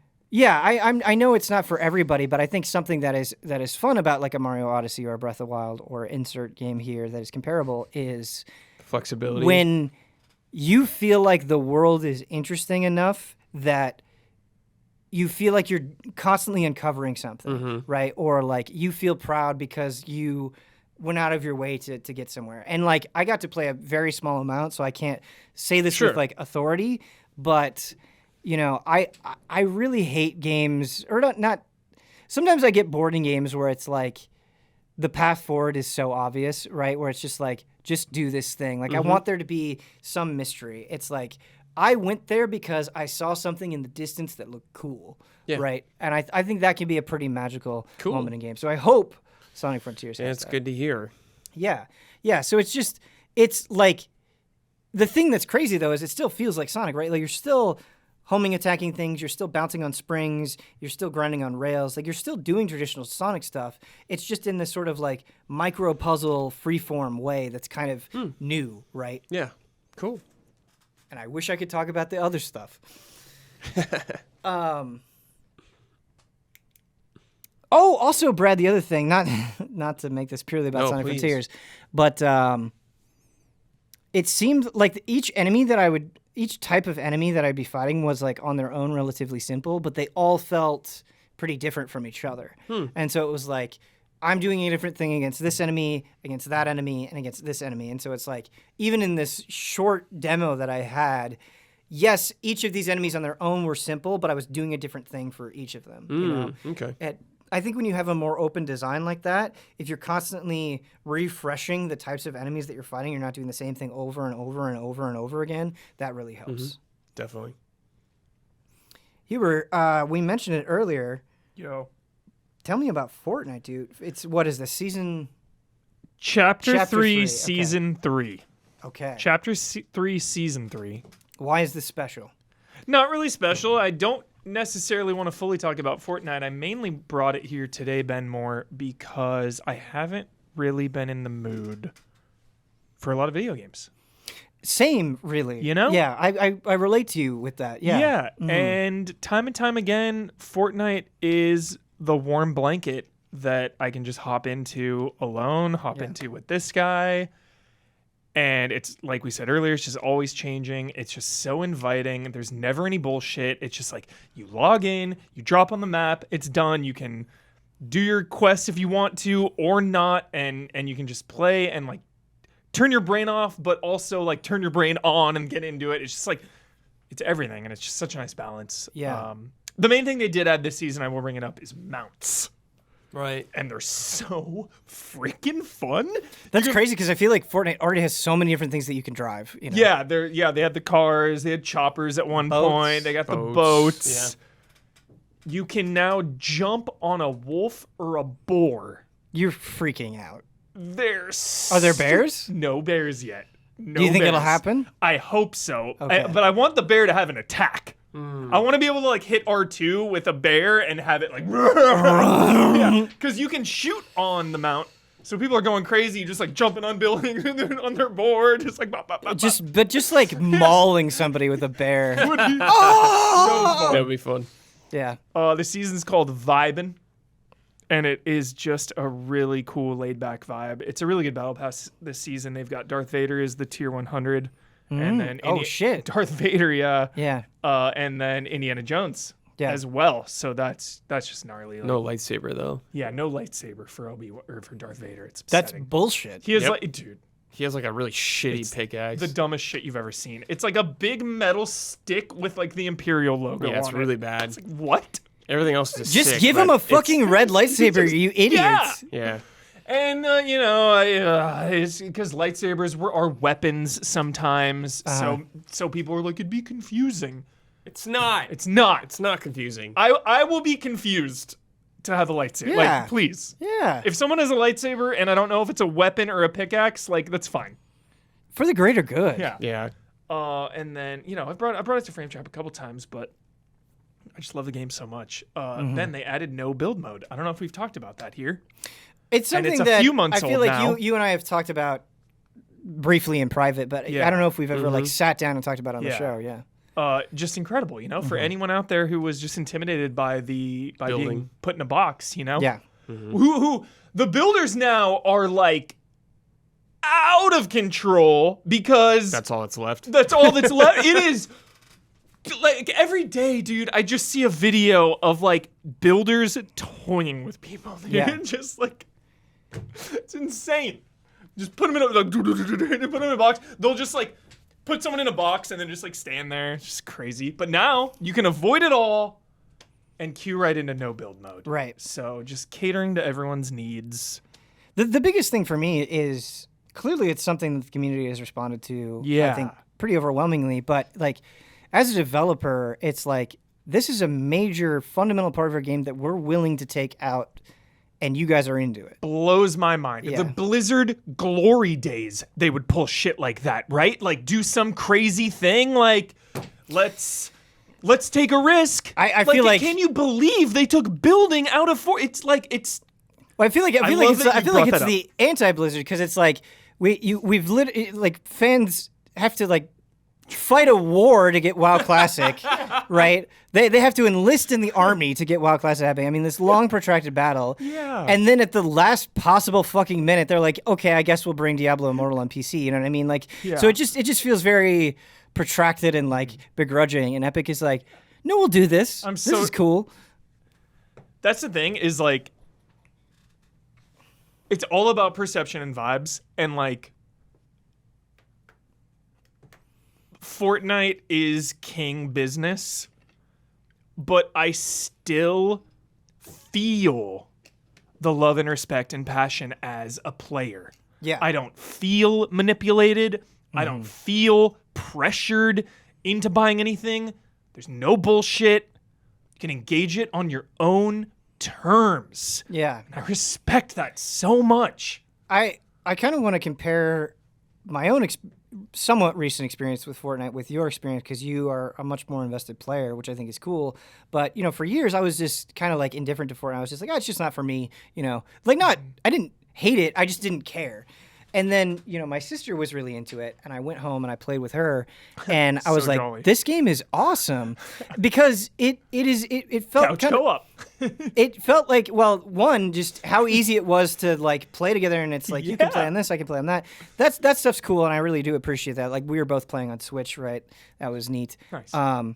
But the way that it eases you into things, it is kind of like that warm blanket where I was like, oh man, like I don't know what I'm doing. I don't fucking play Fortnite. Like I'm gonna suck at this, and like I just want us to have fun because, like, that can be that crucial. Like I am a new player experience is so key. If you go into a game and you just like are not playing with people that are at your level and you just get demolished, it's like, well, I don't really want to invest in this. You know, you feel like you've already lost. And you're like, well, I might as well just move on. But we were playing, right? And I was a new player anyway, and it was like, we're going up against bots. Games are super chill. We won like 2 games. And it's like, clearly we're not good. Yeah. The game is like babying us, but we were having fun, right? And so it's like, They've thought about so many things, and because we were having those positive experiences and because we were having a good time together, I was like, yeah, I want to get into this battle pass. I want to do that. It was putting things in the right order, right? Yeah. Where I was like, you are bringing me along and I'm getting more invested in this because you are just like pulling me along so well. And obviously I didn't get as invested in the battle pass as I thought I was going to, but you know, I really had a good time, and like I could totally see myself slipping back into it. Yeah. And so it's interesting to me to contrast that with another experience. And sorry, I know I'm talking a lot, but Dead by Daylight is a game I love playing all the time. I, for a long time, really wanted to get rank 1. And then I got rank 1 2 months in a row, and I'm like, man, I just don't want to play anymore because, like, I did it. You know, I did the thing. Yeah. And, like, yes, there are challenges. There's battle passes to climb through. But I was like, damn, like, it's just not as exciting anymore. Yeah. Like, I know I can do this. Yeah. And so, I think Fortnite is really easy to get into, and it's cool that you have, like, cosmetics and things to grind out. But, like, on a game-to-game level, right, like, do you feel like that skill ceiling is still there? You're still improving? Like, now that you're so invested and have been invested for so long, do you still feel that drive to continue? Because I think that's what's so important. Because I can engage with it on my own terms. I go in and out. I take some seasons off. You know, before a couple seasons ago, I took like 6 months off of Fortnite. I didn't play like really at all. But now I'm back in. You know, it helps that Brad is in there too. So singles, duos, trios, squads. It's got it all. Just a good time, and my comfort game, which is what I wanted to ask you guys. I mean, you kind of just said it was Dead by Daylight. Definitely. But do you guys have a long-term comfort game that you find yourself always going back to year after year when maybe you aren't feeling great or you're not feeling a game or something? I mean, it's crazy because, like, just with this job and everything, like, I bounce around. Like, I have a bounce around personality anyway, but, like, it's crazy to me that, like, I have been playing Dead by Daylight for years. Like, for years, right? And I never thought I'd get into Fortnite this long. It's Right. crazy. right. Yeah. Because I'm with you too. I'd like, what's next? Let's Yeah. go. Beat that one. What's next? Yeah. For sure. I guess the game I go back to a lot is 14 for now, just because there's so much course. in that game for me to do if I want. Totally. Nice. Even if I just want to like level a job for a few hours or something like that, I'll just hop in or just be in that world. Comfort. Yeah. Hell yeah. Yeah, it's funny that you said that you weren't like feeling games in the same. Like, I think I'm kind of going through something like that too, where I'm just like, I just want to play ARPGs and click on stuff and get loot. Like sometimes I just want, Just do sometimes that. I just crave the treadmill. You Yeah. know what I mean? Yeah. And you're just like, that's what I want. For sure. But another question I have about Fortnite, Huber, is I think on the other hand, sometimes I move away from a game. Like Magic the Gathering is a good example because I've been booting up Magic Arena and just picking at it with the decks that they give you. Hell yeah. Something that I love about Magic is how complex it is. Something I hate about Magic is every time I come back to Magic, I'm like, I don't know what the fuck is going on. You know what I mean? And I just feel like I'm thrown out to sea, Yeah. right? Where it's like, yes, I can figure this out, but like I gotta look up like what is this set about? What are we doing Yeah. here? What's the meta? It's just like feels like such a chore. You know what yeah. I mean? Yeah. And like I really feel like I'm thrown out to sea. And so my question with Fortnite is like, do you feel that at all? Like if you skip a couple seasons, Never. or you're like, oh my god, I missed all this Never, shit. because the fundamentals stay the same. You got Yep. your health, you got your shields, you got your color-coded loot, aim and shoot, Yep. open up the treasure chest, that's it.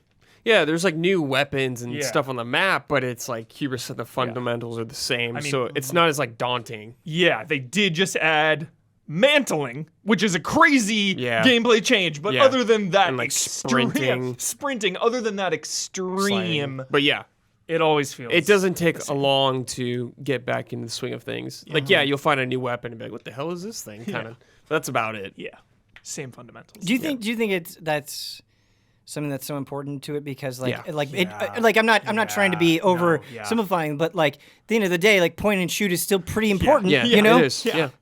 Yeah, it's a perfect balance in my Yeah. mind of it always feels the same enough for you to always feel comfortable like riding a bike. Yeah. But the bike is different. Maybe sometimes It's something that it's that nut that I think fighting games struggle to crack because like I think anybody can understand point and shoot a gun. And not that there isn't an incredible skill ceiling with Fortnite, that's not what I'm saying, but like on some level it's like this color of loot is better than this. And like you play a lot of fighting games, there are things that carry over, but like you kind of have to like it's a new language that you have to learn in a way. Yeah, it's tough. Or like even when you go to a new Call of Duty, I feel like that is kind of a little more jarring because it's a new game entirely. Same tons of new fundamentals, maps. aim and Yeah. shoot, but like, You know- geez, there's a whole new like Battlefield, whole new thing. That you bring up a really good point, right? Because like, yeah, Call of Duty is still point and shoot, but I feel like it would be so much easier for me to jump into Fortnite than Call of Duty. Way easier. Purely because of vibes, right? Where it's like, you just have people dancing around and like, there's just a bunch of like glorious stupidity. It's like, I feel like you dive into Call of Duty multiplayer and it's like everybody's just fucking mad. You know what I mean? Like, It's an angry game. Everybody's just Call of Duty's fucking an angry mad. game. Yep. You know, I agree with that, dude. 100%. everybody thinks everybody else sucks, and like it's it's just like it's interesting how you're able to like construct different vibes and how crucial that is to Emotes something. help. I mean, the warm-up island, you go up to someone, you hold out your arms, and they give you a hug. And in Fortnite, it's the best. Yeah. Sometimes they'll ignore me. They'll just stand there, look at me. Yeah. Hug it out. But do you think that social friendliness is what's made you coming back? definitely. I think It's a it point did, of yeah. de-stress. Definitely. Definitely. Because like a good, like StarCraft, I used to play duos because like Fortnite, I played primarily duos and trios. I just focus on what we're doing. You know, my squad, we're hanging out. Yeah. We're vibing. Call of Duty, it's everyone for themselves. It's Yeah. chaos. Even if I'm with a squad, I don't have time to see them in a match. I'm sprinting all over, you know? Yeah. So just that sense of place and sense of bond. Yeah, I you definitely get often like many minutes just messing around by each other or something, emoting at each other or just dicking around. Yeah. To make a comparison with Dead by Daylight is, you have all these challenges that you can complete to work up the battle pass, and I know Fortnite has the same thing.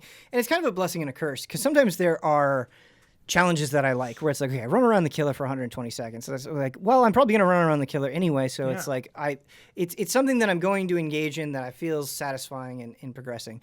And then there are times like sabotage 15 hooks or 10 hooks or whatever. It's like, not only are the times that I want to do that like so specific, it's like I almost never want to do this. Yeah. Pretty much never want to do this. Like straight up never want to do this. And not only that, but then I see my teammates just randomly sabotaging hooks, and it's like you're just doing your challenge and you're just like wasting time because you're doing your challenge. That's the worst. Yeah. So like you have these things where it's like it feels like it's hurting the game, and it's like not fun to do anyway. Yeah. Right?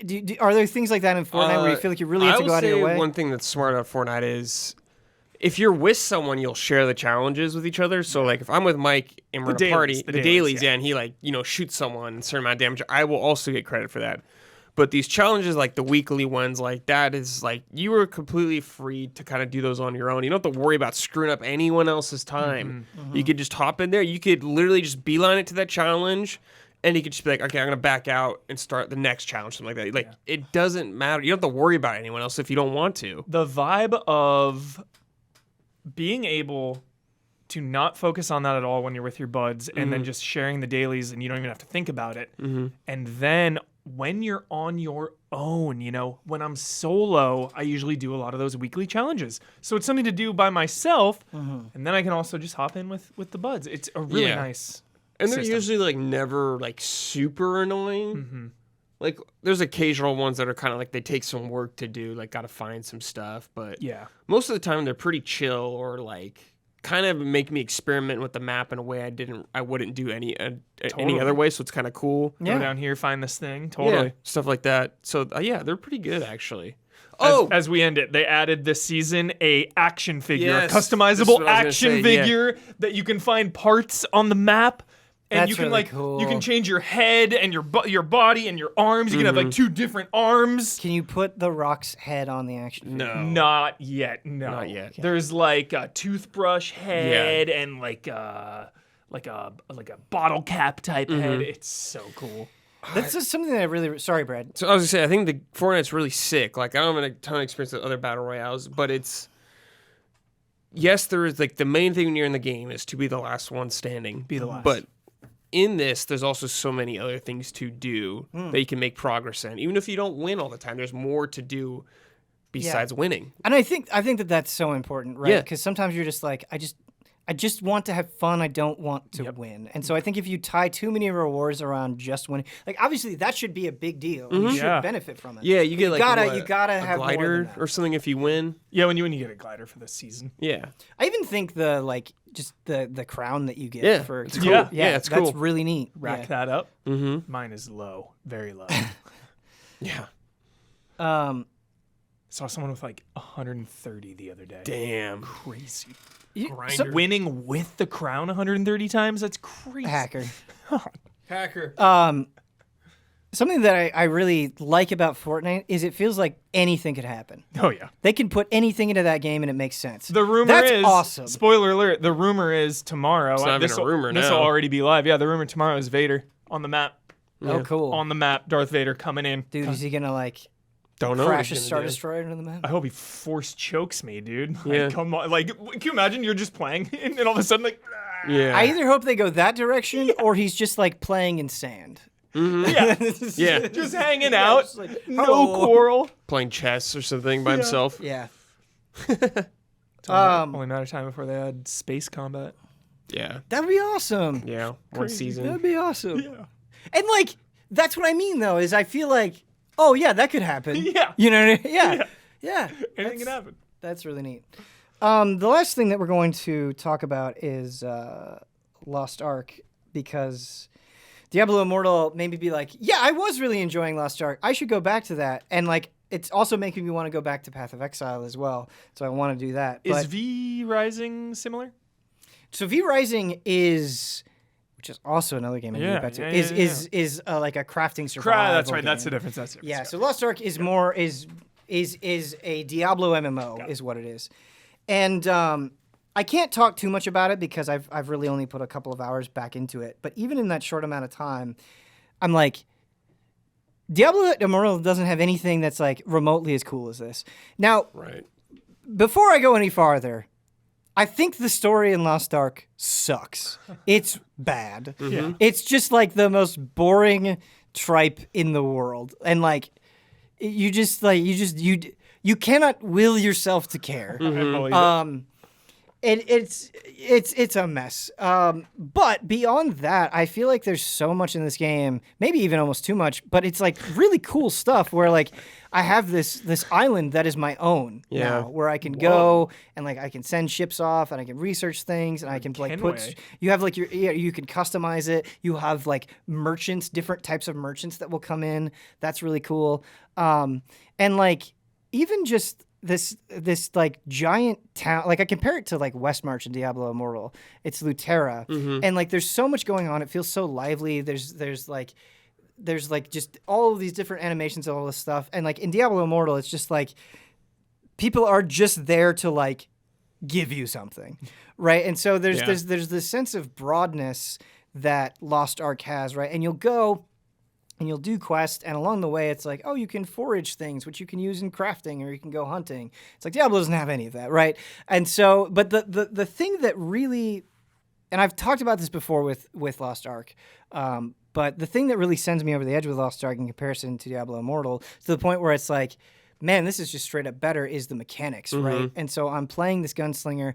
You have 3 different guns, but it's like, I'm not just popping things when they're off cooldown like I am in Diablo Immortal. It's like I have to aim. I have to time this right. Like this skill, when this bar goes up, I have to get it right at this time in order to do damage. And so you feel like there's actual dexterity and finesse. Not like so much so that it's like stressful or shitty or you're not having a good time or you're not getting through things relatively quickly. It's still fast-paced. It's still snappy. But there's like this ounce of thought and effort and like dexterity involved that I think makes it more captivating.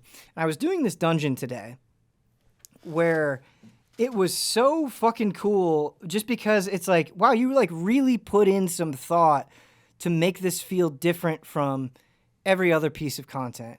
And like Diablo Immortal technically has that, but I feel like you have to put in so little effort to get through these fights.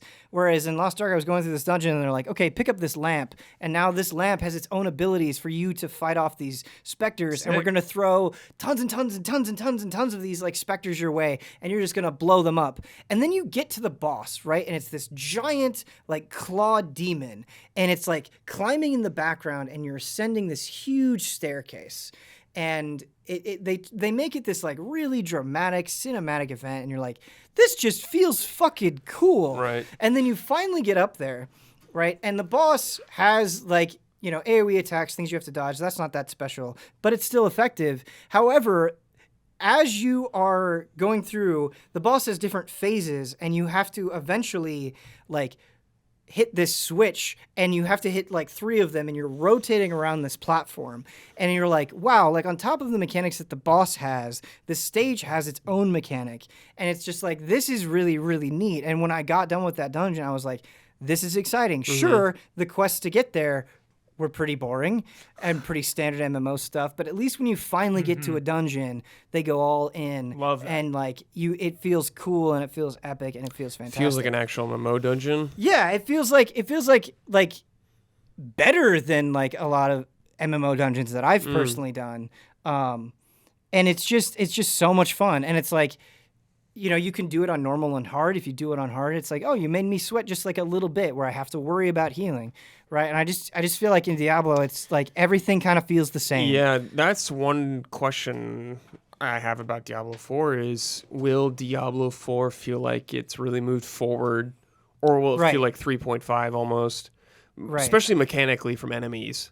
Like, will I see mechanics in this game that feel completely new from the past games? Right, and that's kind of what I'm saying, and then like why it was so interesting going from Diablo Immortal back to Lost Ark is it's like Blizzard, you really are in your own bubble. Like you have something good here, like that base combat is very kinetic and satisfying, but like in terms of so many other things, like you're just not paying attention to the competition in the same way, like and like.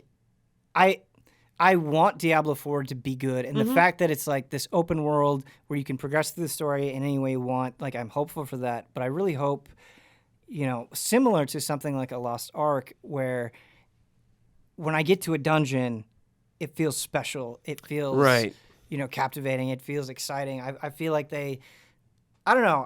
No, I get that. Yeah. Yeah, totally. Playing those games back to back has been probably pretty eye-opening. It has. In terms of what's possible. Yeah, I think the thing that I struggle with Lost Ark is the story is really boring, and a lot of the quests are just like, go here, kill 10 of this, gather this stuff. And so it's like, you kind of feel like you have to put up with filler to get to the good juicy bits, but at least there are good juicy bits. And on top of that, there's just so many fucking menus, and like every 5 minutes you get a new thing where it's like, oh, your research is complete here, and you've got this card, and if you get all these cards together, you get this, and you could get engraved. And it's just like, it's so much stuff, and like it's great that there is depth there, but the consequence is that you feel like you're just constantly fiddling with shit. I guess the one thing I'll say is that Lost Ark is a many years old game. Yeah. I mean, it's recent here in North America, or like the West, but it's had a long time. I guess the only thing like about Diablo Immortal is maybe I'm not harsh on it as more people is because I just expected it to be a watered down Diablo experience, and it kind of is to me.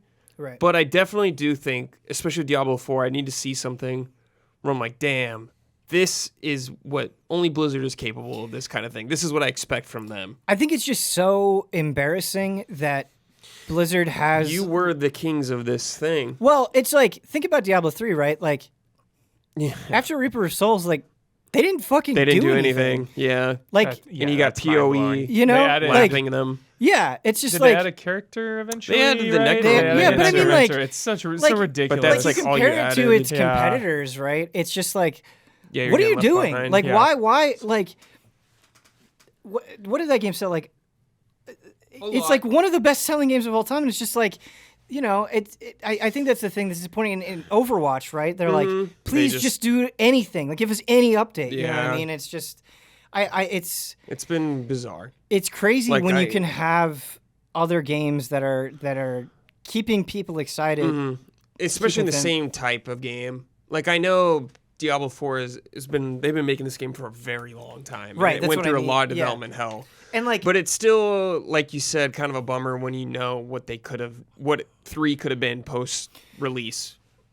Especially because they canceled, I'm pretty sure, a DLC or expansion. But even Diablo Immortal, they've been working on it for years. Yes, they have been. And I'm okay with waiting. Yep. I'm okay with waiting for Diablo 4. And if you, but that means that when you come, you've got to fucking knock it out of the park. It has to be amazing. Like the bar needs to be, and it needs Diablo to be. It has was to be. like the ARPG. Yeah. The ARPG that everyone loved. Diablo was like celebrating. It's like, man, you gotta win that back. Well, they just can't act like they're the only. You can't kids act in like the you're in that you know better than anyone. Yeah. Like you were always right. You can't be like that. Hopefully they've given that vibe a while. Yeah, Brad. Of course. Well, after they merged with Activision, things definitely changed for sure. But hopefully, good things will come. But it's easy to be cynical right now for sure. I really want to get my hands on that beta to see, okay, is this actually the real deal? Yeah. But I feel think like visually, what I've seen looks really cool. Yeah. Visually, but only time will tell, I suppose. I don't know. Yeah, we'll see. We'll be keeping I hope an eye Path on of it. Exile 2 is soon. They announced that game like 2 years ago, didn't they? I think more than that. It might have been 3 years ago that they announced. I'm surprised they're not on mobile yet. Well, they announced Path of Exile mobile as well. Okay. Yeah, that's a thing that is happening. Yeah. Interesting. Yeah. Wow, they are coming for Blizzard. They big time. Damn. sure are. Coming for the throat. Yeah. Are they Australian? New Zealand. New Zealand? Yeah. Interesting. Yeah. Cool. Grinding Gear Games. Man, fuck. See, this is my problem. Is like I get in these moods and I just want too many things at once. Like, Sure. I'm enjoying Lost Ark and I want to keep playing Lost Ark, but then I also miss Path of Exile so much. I want to play Path of Exile, and it's like, can I really play both? No. You know, it's Maybe like, fuck. do the story of Lost Ark. I don't know how much there is. Yeah. But that might be a good way to I know tackle that it. game gets extremely grindy. Yeah, at I'm the sure end. So post-game maybe is- once you get past that and you're like, okay. Yeah, maybe just getting through the story and Like, that's my intent with Immortal, is just to get through the story, kind of. yeah. And if I want to do a daily thing, that's about it. But, like, I can't see myself getting hugely invested in this. Yeah. All right, it is time for the HOTTAKE. We're going to talk about E3. Ooh. Key 3. Keely 3.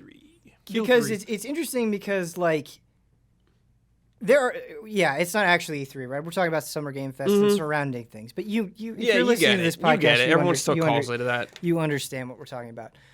There were things that I really liked, right? All that Final Fantasy 7 stuff was super hype. Dragon's Dogma 2, super hype. Street Fighter 6, man, Jesus Capcom, Christ. pretty great this year. Capcom, pretty great. So there were cool things that happened, Yeah. but I still am walking away from this E3 being like, Like, and that's weird to say because I don't want to just sit here and be negative. There are things worth being excited about.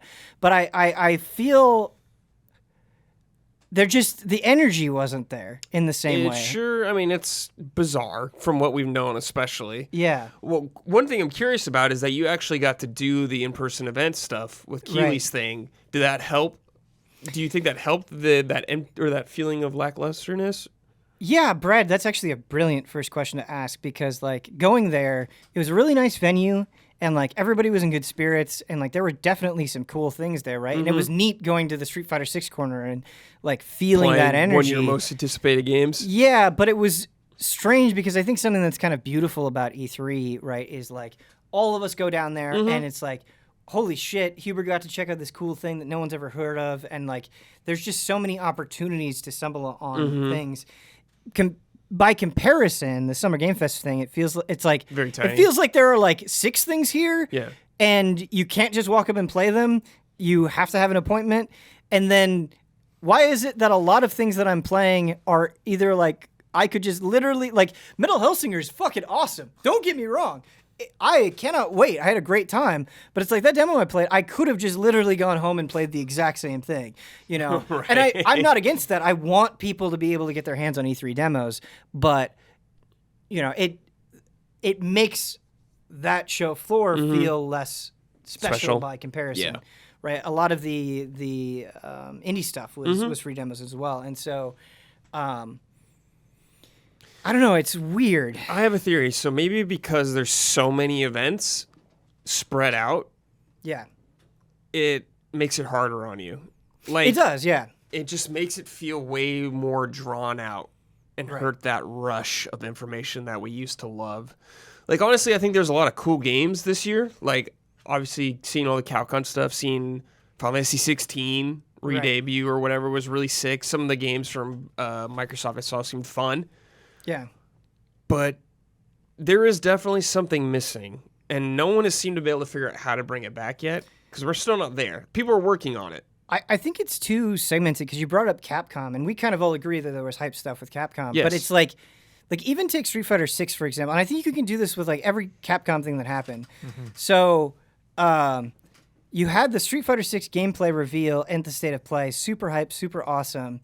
Then you had the Guile character trailer, super awesome, super neat. But then we get to the actual Capcom showcase, and there's nothing. You know what I mean? And so it's like it's like this weird like it has like this pie that's like being it like divvied up in like a weird way, right? And it's like you have this exciting Resident Evil stuff, but it comes after everything else, and you have this Dragon's Dogma announcement, and the announcement for the fact that you're just saying it's in development is not actually in the Capcom showcase. It's its own separate thing, and so everything, it just feels like it's just like a shotgun blast, and that you know it's not that like concentrated, focused. Even things like Silk Song shows up, and they're like, and it's awesome. Glad that you're reminding me of its existence, and you're like, it's going to come out in the next 12 months. And it's like, cool, but like, give me a date or like everything just feels really stretched. Yeah. In a strange It way. does, yeah. You know. Starfield specifically felt like they were pressured into showing it. That was the vibe I got. Still excited for Starfield. I'm going to give it a spin. Don't you worry. Guarantee I'll roll credits. But it just seemed like it wasn't ready, and they were like, they wanted more to show. So like, can you show some of that? I don't know. Right. And I'll say leaks really fucked it for me. I mean, my two favorite games of all time are Resident Evil and The Last of Us, and I knew both of them were going to show up. Yeah. So it's like, okay, cool. Whereas, like, if I had no idea, I would pop the hell off. But, like, I'd been hearing about Last of Us Remake and Resident Evil Remake 4 years for, like, years, a very long time. So it wasn't, like, this big, oh, my God, excitement. It was like, okay, finally. Yeah. Well, So yeah. and I Sorry, I Go also ahead. think no Nintendo feels like a big missing piece. A big missing piece. Like, they announced today a state of, or whatever, the Nintendo Direct, it's just Xenoblade, which is cool, it's Xenoblade. Right. But it's like, But it's also like that game is out in a month. yeah, it's a month away, and we're like, wait, they what just do you- announced a Direct, and it's only... yeah, today. This is Xenoblade Focus it's Direct on Xenoblade 3. Wednesday. Yeah. But it's just like, what do you got for next year? What's coming? Like, you've been teasing Zelda for years. You're and, right. Like, Prime is in Right. the shadows somewhere. Right. It's like, yeah, your year looks good so far, but it's like, I still want to see your other I feel stuff. like they're the only company who can just get away with going at their own pace when it's ready, you know? Yeah. When it's ready, Well, like they just don't give you a choice. Yeah. yeah, so- because yeah. there's nothing you can do There's nothing about you it. can do about it. It's Yeah, like, all right. Yeah. There's such a weird company. There's such a weird company because there's so many things surrounding the games that I think are infuriating and weird and so out of step with the industry. But then, like, I finished Kirby and the Forgotten Land. I'm like, this is easily, I don't have to think about it twice, one of the best games that I've played this year. It's incredible. Everyone should play through this game. It's so much fun. And so, like, they still deliver enough times on the games that matter, and it's like, oh man, like Pokemon Legends Arceus like kind of restored my faith in contemporary Pokemon. So it's like they have these things that are few and far between, like these magical little blessings, and then it's just like constant frustration in between there. So there's such a weird company that Yeah. whatever. Yeah. Yeah. We'll wait. Yeah. We'll all wait. I just think there's too many events spread throughout multiple weeks that you need to watch. Well, it even just like in terms of strategy, right? Like, I think it's kind of cool in a way where Microsoft is like, we're really going to try to focus on games that come out in the next 12 months, yeah. which is nice because I do think companies really Show put their the hand cart early. before the horse. But it's like, well, last year you said there was a new Fable coming. Perfect Dark. Oh, I think they showed Perfect that in Dark. 2020. Yeah, it's just like, or whatever, right? They It's just showed like, Hellblade in it's just like you 2019, announced I'm pretty So sure. it's like, it's cool that you're doing that now, but then what about all the things that you announced? And it's just, Because it feels like Microsoft is kind of like maybe a little bit of pressure. Like, let's show that. Let's announce that. Like, that helps. Oh, of the course, yeah. optics of Right. That the- does sell consoles. You and know? it's kind of weird to go from, hey, we're going to announce this thing, and then this year we're really pulling back. Like, you're going to get this stuff soon. It just Yeah. seems like a pivot in Sure. a direction, which is okay, but I don't know. It's like, I also say I really like a live audience. Oh, I don't know about you. Absolutely. Yeah, I love Absolutely. live We audience. are Yeah. I think fans it of adds that. to the hype. We are fans of that. Yeah. like, of course, E3 has always been a giant ad, but like,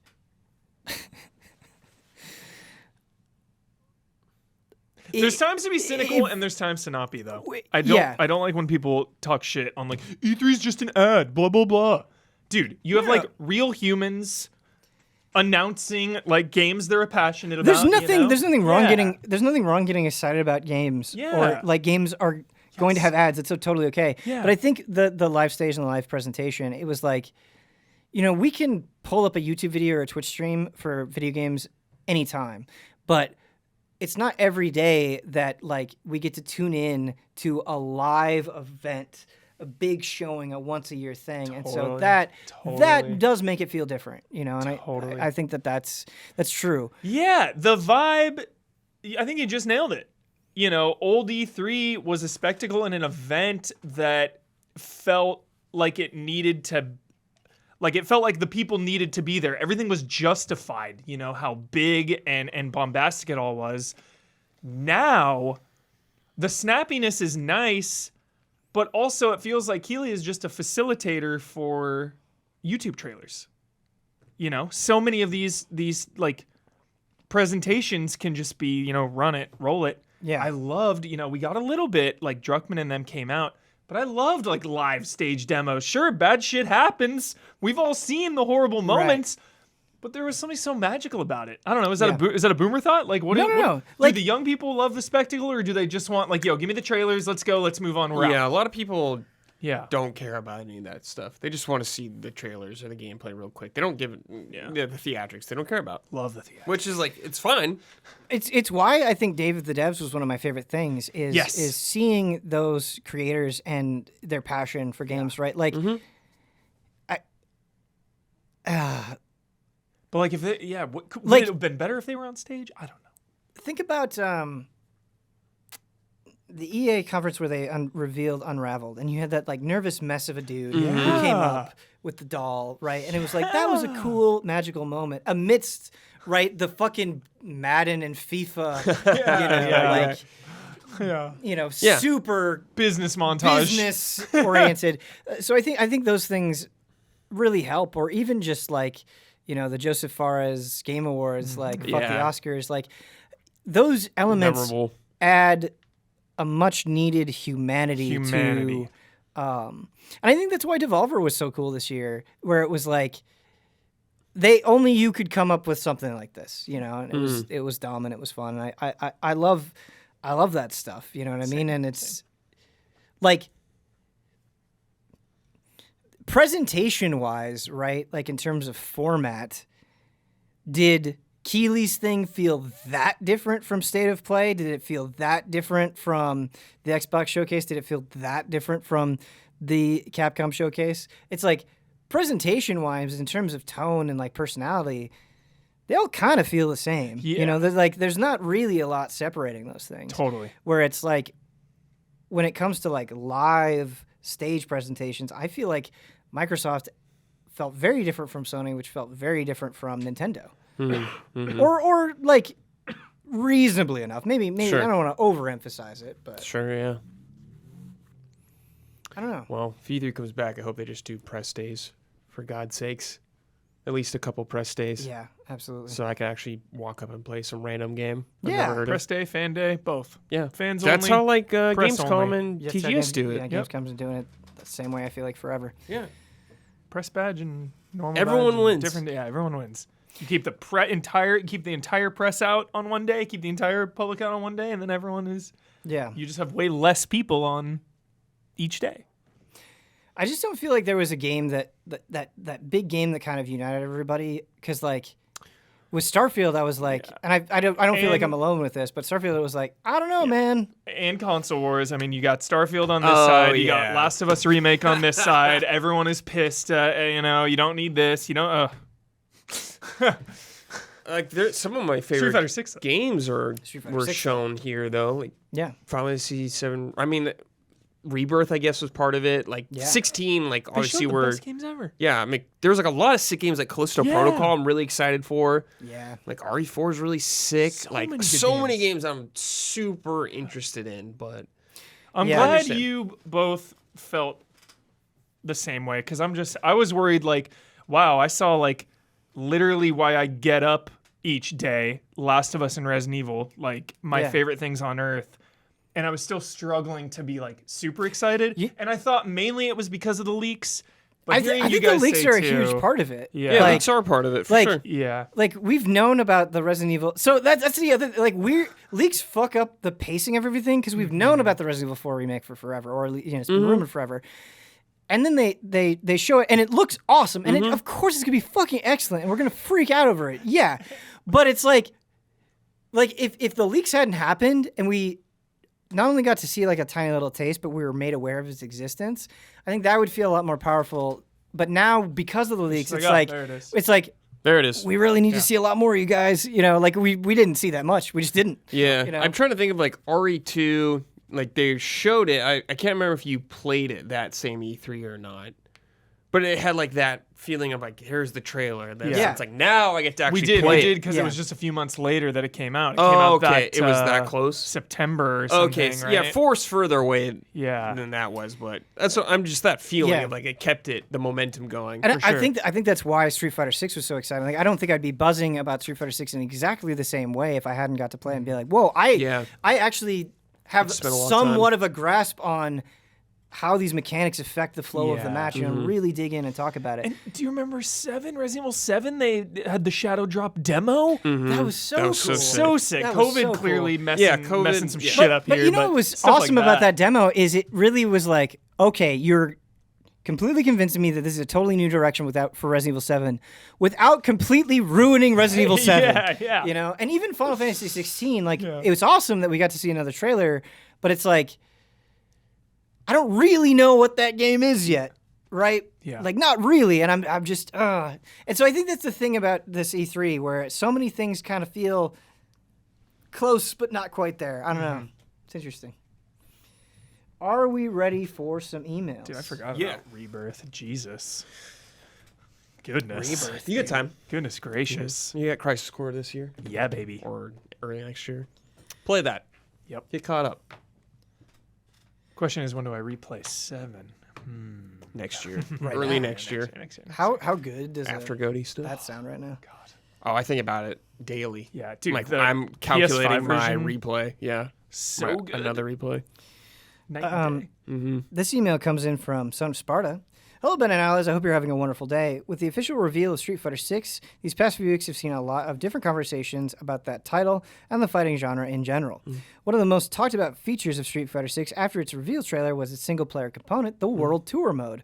Among the different discussions in regard to this mode, something I've noticed being brought up quite a few times, especially among the fighting enthusiasts, is their hope that this mode would teach newcomers the basics of the genre and the techniques that are used in competitive play. I find this to be fascinating because I don't think there's any other genre that is treated this way.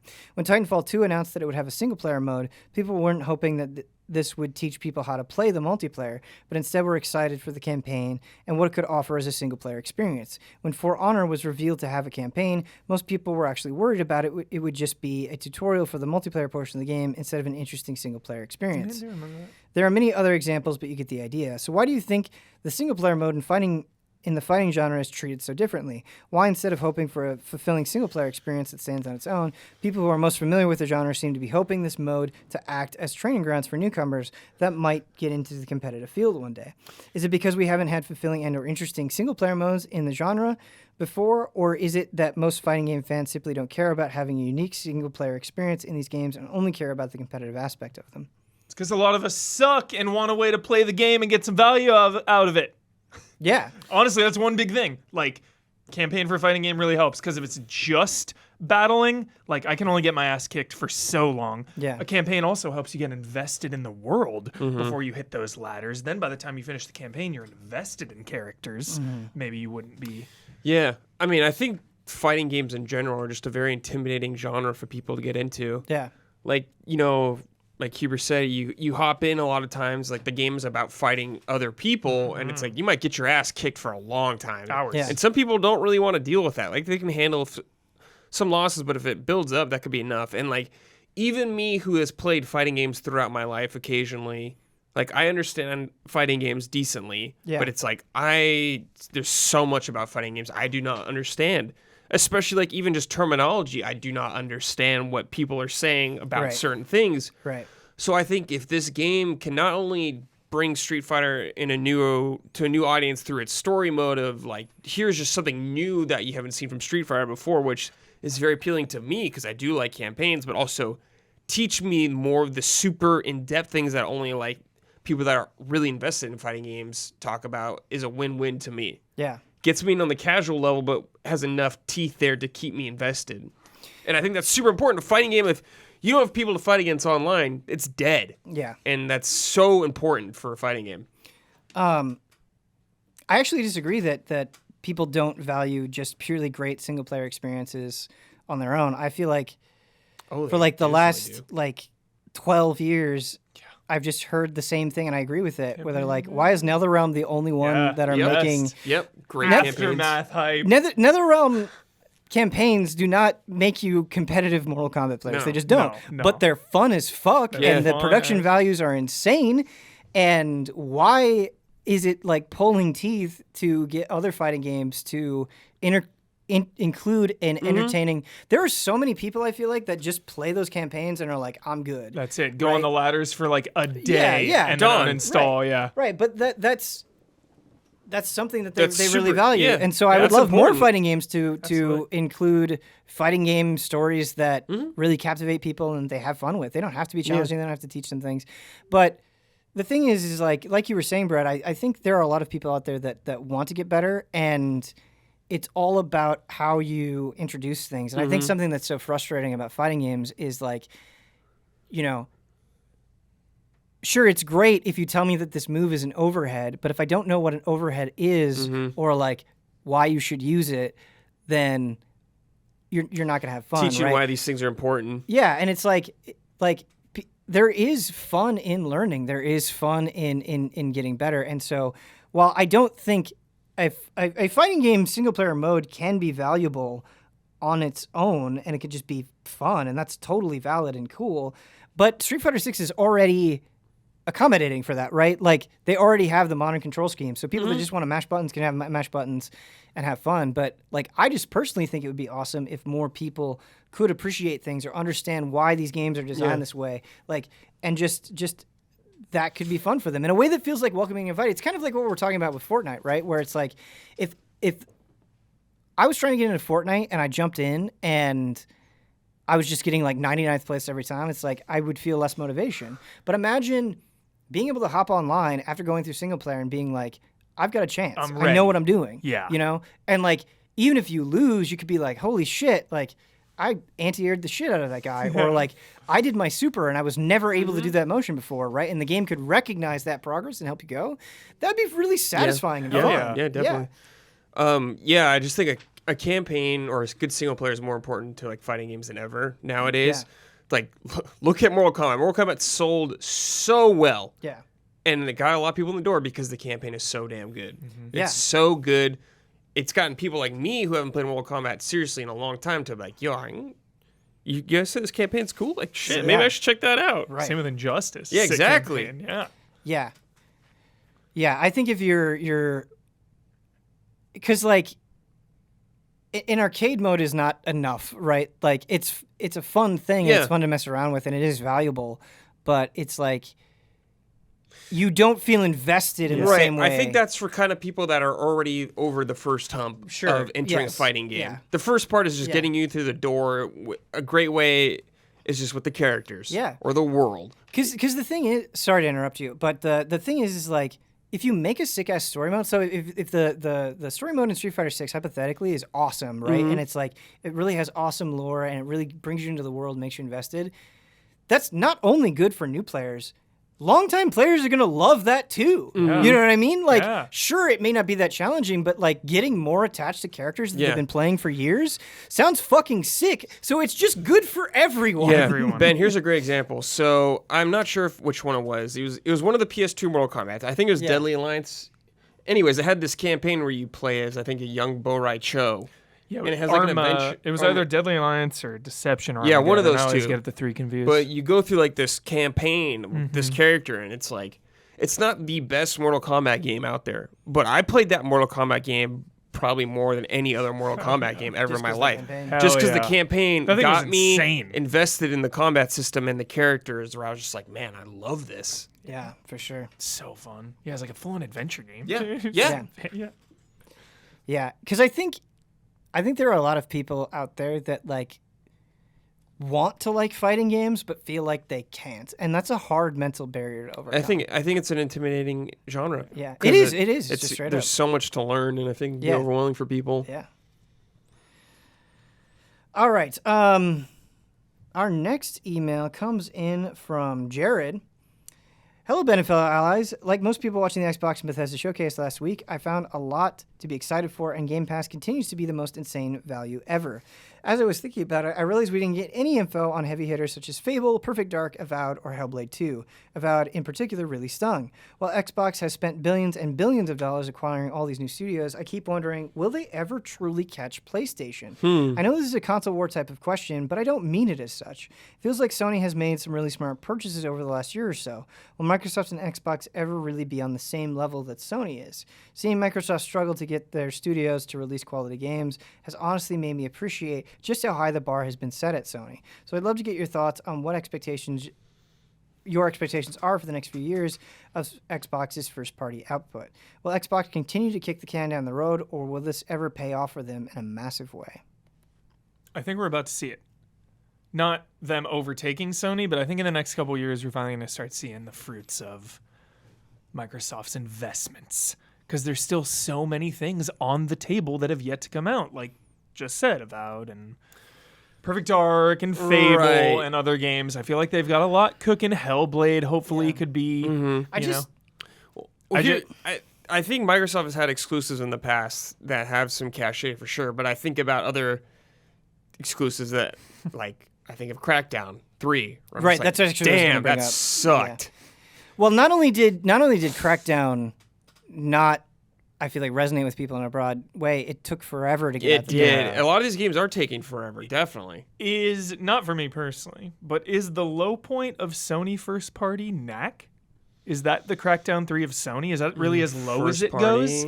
I can't think of any complete train wrecks. Not train wrecks, but, I guess depending on who Haze you maybe ask, way back depending on when. who you ask, Order I don't know if that was 1886 first wasn't like a smashing success. but that stuff has been kind of large. I think that's an important thing to bring up. That stuff has been kind of largely melted into the background. Where I think you think of Sony now, and you just think of their crazy wins, right? You think of Spider-Man, God of War, Spider-Man, Horizon, Uncharted, Returnal, Yeah. right? Oh, Like these things that are just smashing. And like even, relatively recently, Xbox, it's like Back 4 Blood didn't really sing for people. Gears 5, well-received, well-reviewed, people liked it, but it wasn't something that people went crazy over. Back 4 Blood's not first party.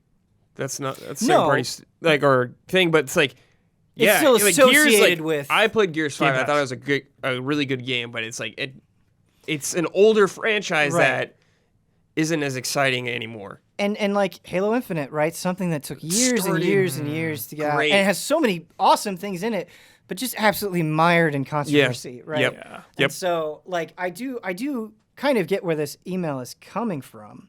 I will say Sea of Thieves has done quite well for itself from where it started. Yes. And see, there's totally things that you can point to that are like awesome. Yeah, where it's yeah. like, oh man, Sea Like of Thieves, Forza hell yeah. and all But those like games, even yeah. that, it felt like it took a while to It did. get there. It right? did, And so yeah.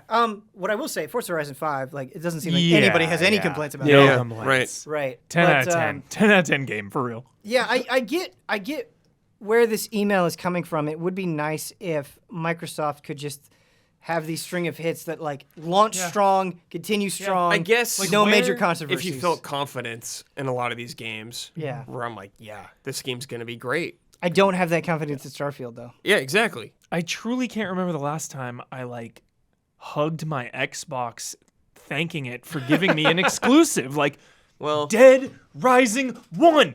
Yeah. Dead Rising 1. More stuff like that, please. Like, that is... well, they had Dead Rising 3. Yeah. Dead Rising was like the last time where it was like... They had Dead Rising 4, which you may have forgotten about. Was that not cross-gen or cross? I think it was. platform? Actually. I think 4 was. Oh, was 4 on Because 3 PlayStation? wasn't. I don't when it think came 4 out, launched on PlayStation. Maybe it came out. I think it came out later. Frank's big package came out Got it later. later. Got it. But yeah, I don't remember the last time I was like Overdrive. so invested in a I like Sunset Overdrive. Microsoft. That was the last one. There you go. I think they did pretty good at the start of the 360 era with JRPGs, like getting. They're not like the greatest games in a lot of terms of like Blue Dragon turned some heads. Lost Odyssey I heard is great Odyssey, actually. I haven't played it 4 yet. discs, baby. 4 discs, maybe some JRPGs, but yeah, they've had a hard time outside of like the meme of the Halo Gears Forza thing for a while. Yeah. It seems like they are having more momentum now, but it is still very much a wait. and see kind of game. Yeah, it's so interesting because there are things that I love about my Xbox, and I feel like both on PC and on Xbox, like there's constantly things where I'm like, oh, it's on Game Pass, I want to download it, and so I appreciate that, and that's been really liberating. And so there are good things on there, but yeah, when it comes like muscle to muscle exclusives, there aren't things that like have really shaken me my core as something like Last of Us 2 or like God of War is like. Jesus Christ, that game is like fucking amazing. Spider-Man, fucking amazing, right? Even Days Gone, I have like this super weird soft spot for. And there are games that I really enjoy on Xbox, but it's just not that often where it's an exclusive that makes me go like, damn. Because even like Tunic and Rogue Legacy 2, two phenomenal games this year, are coming to PlayStation later. You know, and vice versa. Like PlayStation goes to PC, and it's all but like the locked console exclusive debate. I wonder still if the wages on the fluidity of them not prioritizing the consoles as much and sharing it with PC constantly. Like, while I appreciate that and I think it's a great move and I don't want that to go away, I wonder if it makes the exclusive stand like it doesn't scream Xbox in your mind the same way. I wonder. Like if Rogue Legacy 2 just wasn't coming to PlayStation, though, I mean that'd be because like Psychonauts so 2 huge. is not on PlayStation, right? Yeah. And an incredible. No, it is. It is. I think Is it is. it? Okay, Yeah. well, I think it is. But that Yeah. because that game was kickstarted a long time ago. right. So, but yeah, we're still getting a lot of like they own their well, they don't own a lot of these yet. Like they don't own Activision Blizzard yet, and we're still gonna get a lot of these games on PlayStation, so it's harder to feel like that exclusivity, I guess, for now. But yeah, like once like Hellblade will be really interesting whenever that game comes out. Yeah. I'm so curious about Fable. I'm like really curious about that game, and Perfect Dark is having a hard time, that's for sure right now. But I want to weep when I see the first town in Fable, Brad. I just want. Yeah, you definitely want that. I want Disneyland that vibes. magic I have a lot of feeling. faith in Playground games. Yeah, exactly. Yeah, That's why I'm dude. so excited about it. Yes. Because I did not like 3. No. No. And like they did. No, I did not like 3. Connect game and all that shit. Our last email is just a jolly story for Huber. Ooh. Nice. Not a question. What's up, allies? Listeners since day one. Love and respect to every ally. This is a heartfelt shout out to Huber, whose jolly Fortnite hype led my family to a couple of awesome bonding moments that I will never forget. Buckle up. I was always skeptical of Fortnite. I was a PUBG man, and I viewed Fortnite as a kid's game. In the years since its launch, though, I've grown as a person and learned to be more open-minded about a lot of new experiences. And Huber's years-long championing of Fortnite finally broke me down, and I downloaded it again right as Chapter 3 Season 1 started. I have an 8-year-old girl and a 5-year-old son. His name is Ben. This is important. Anyway, he has always been more into games than my daughter. He's a huge Mario fan, and he glommed onto Fortnite. Good word there. He was always down to watch. Soon, my wife and I hooked up an old Xbox in our home office and taught him how to play in duos. In 1 month, he got his first W. He was, and still is, obsessed. Anyway, when this May the 4th event rolled through in Fortnite, my son became interested in all the cool Star Wars characters and even begged my wife to buy him a red Stormtrooper skin. When I explained to him that Star Wars exists outside of Fortnite and there are all sorts of games and movies he could watch, his mind was blown and it was off to the races. Cool. He devoured Lego Star Wars, and I even watched the original trilogy with him, father and son. Because of Fortnite. Holy fuck. And allies, this boy's face, when in episode 4 he learned that Obi-Wan's name was Ben, was priceless. He looked at me and said, "My name is Ben," and I replied with a smile, "I know, buddy." He also thought Darth Vader was the absolute coolest being in the known universe, true, and immediately requested Darth Vader pajamas, which he got, and it included a cape. So wholesome. So fast forward to the end of Season 2, the collision event, my family literally counted down the minutes in our queue to see the conclusion. Vader. We let my son play, and he had an absolute blast in the teddy bear robot. But later in the event, when we were looking into the weird portal orb thing and Obi-Wan and fucking Darth Vader showed up, lightsabers locked, it blew the roof off of my household. And me, knowing what I know about Fortnite, knew that when the servers were back online, we were in for a huge treat. My daughter and son could not stop smiling when the servers came back and the cutscene showed stormtroopers in line for a roller coaster on the island, and that Darth Vader was there in all his glory. We all loved that the summer was going to kick off with color and jolly vibes. A million thanks to all the allies, and an extra one to Huber for all his hype and jolliness. It made for some all-time bonding moments with my son and family. Love that story. Yeah, that 10 was out of really 10. cool. 10 out of 10. Dang. Warms my heart. Yeah, there's so many like ways into a franchise outside of its actual usual space. Mm-hmm. Damn. Wonder how many kids are just getting exposed. It's such a great story. How many kids are getting exposed to everything Dude, through Fortnite? I Dude, wish I could power. go back in time and watch the original Star Wars for the first time because it was magic. Mm-hmm. And like it was like I didn't know anything about it, right? So it was Yeah. all new to me, and like it hit me like a ton of bricks. Oh yeah. Yeah. Galaxy far, far away. That original trilogy still hits me like a ton of bricks. 10 out of 10. The Flawless. the biggest 10 out of 10 ever. Yep. Yeah. Flawless. Well, now you got Naruto in Fortnite, so get on that. Orochimaru, on dude. that. Tomorrow, Ben. Itachi. Itachi and Orochimaru Gaara. and Hinata. Hinata are coming to Fortnite tomorrow. Are they gonna appear in a portal? It was Rock Lee in Fortnite. No, not yet. That's your silver bullet. Yeah, dude, Rock Lee. Dude, Save that up. That'd be sick. Rock Lee. could happen though. Yeah, right? oh, it absolutely could happen. I mean, if they're adding 100%. another anything thing of can happen in 100%, Fortnite, man. 100%. Anything. Yeah. A jolly episode as always with the boys. Thank you so much, Michael Huber, Bradley Ellis. And thank you so much for watching. If you want to send in an email, the email address is askeasyallies@gmail.com. One more time, that is askeasyallies@gmail.com. Thank you so much for watching. Until next time.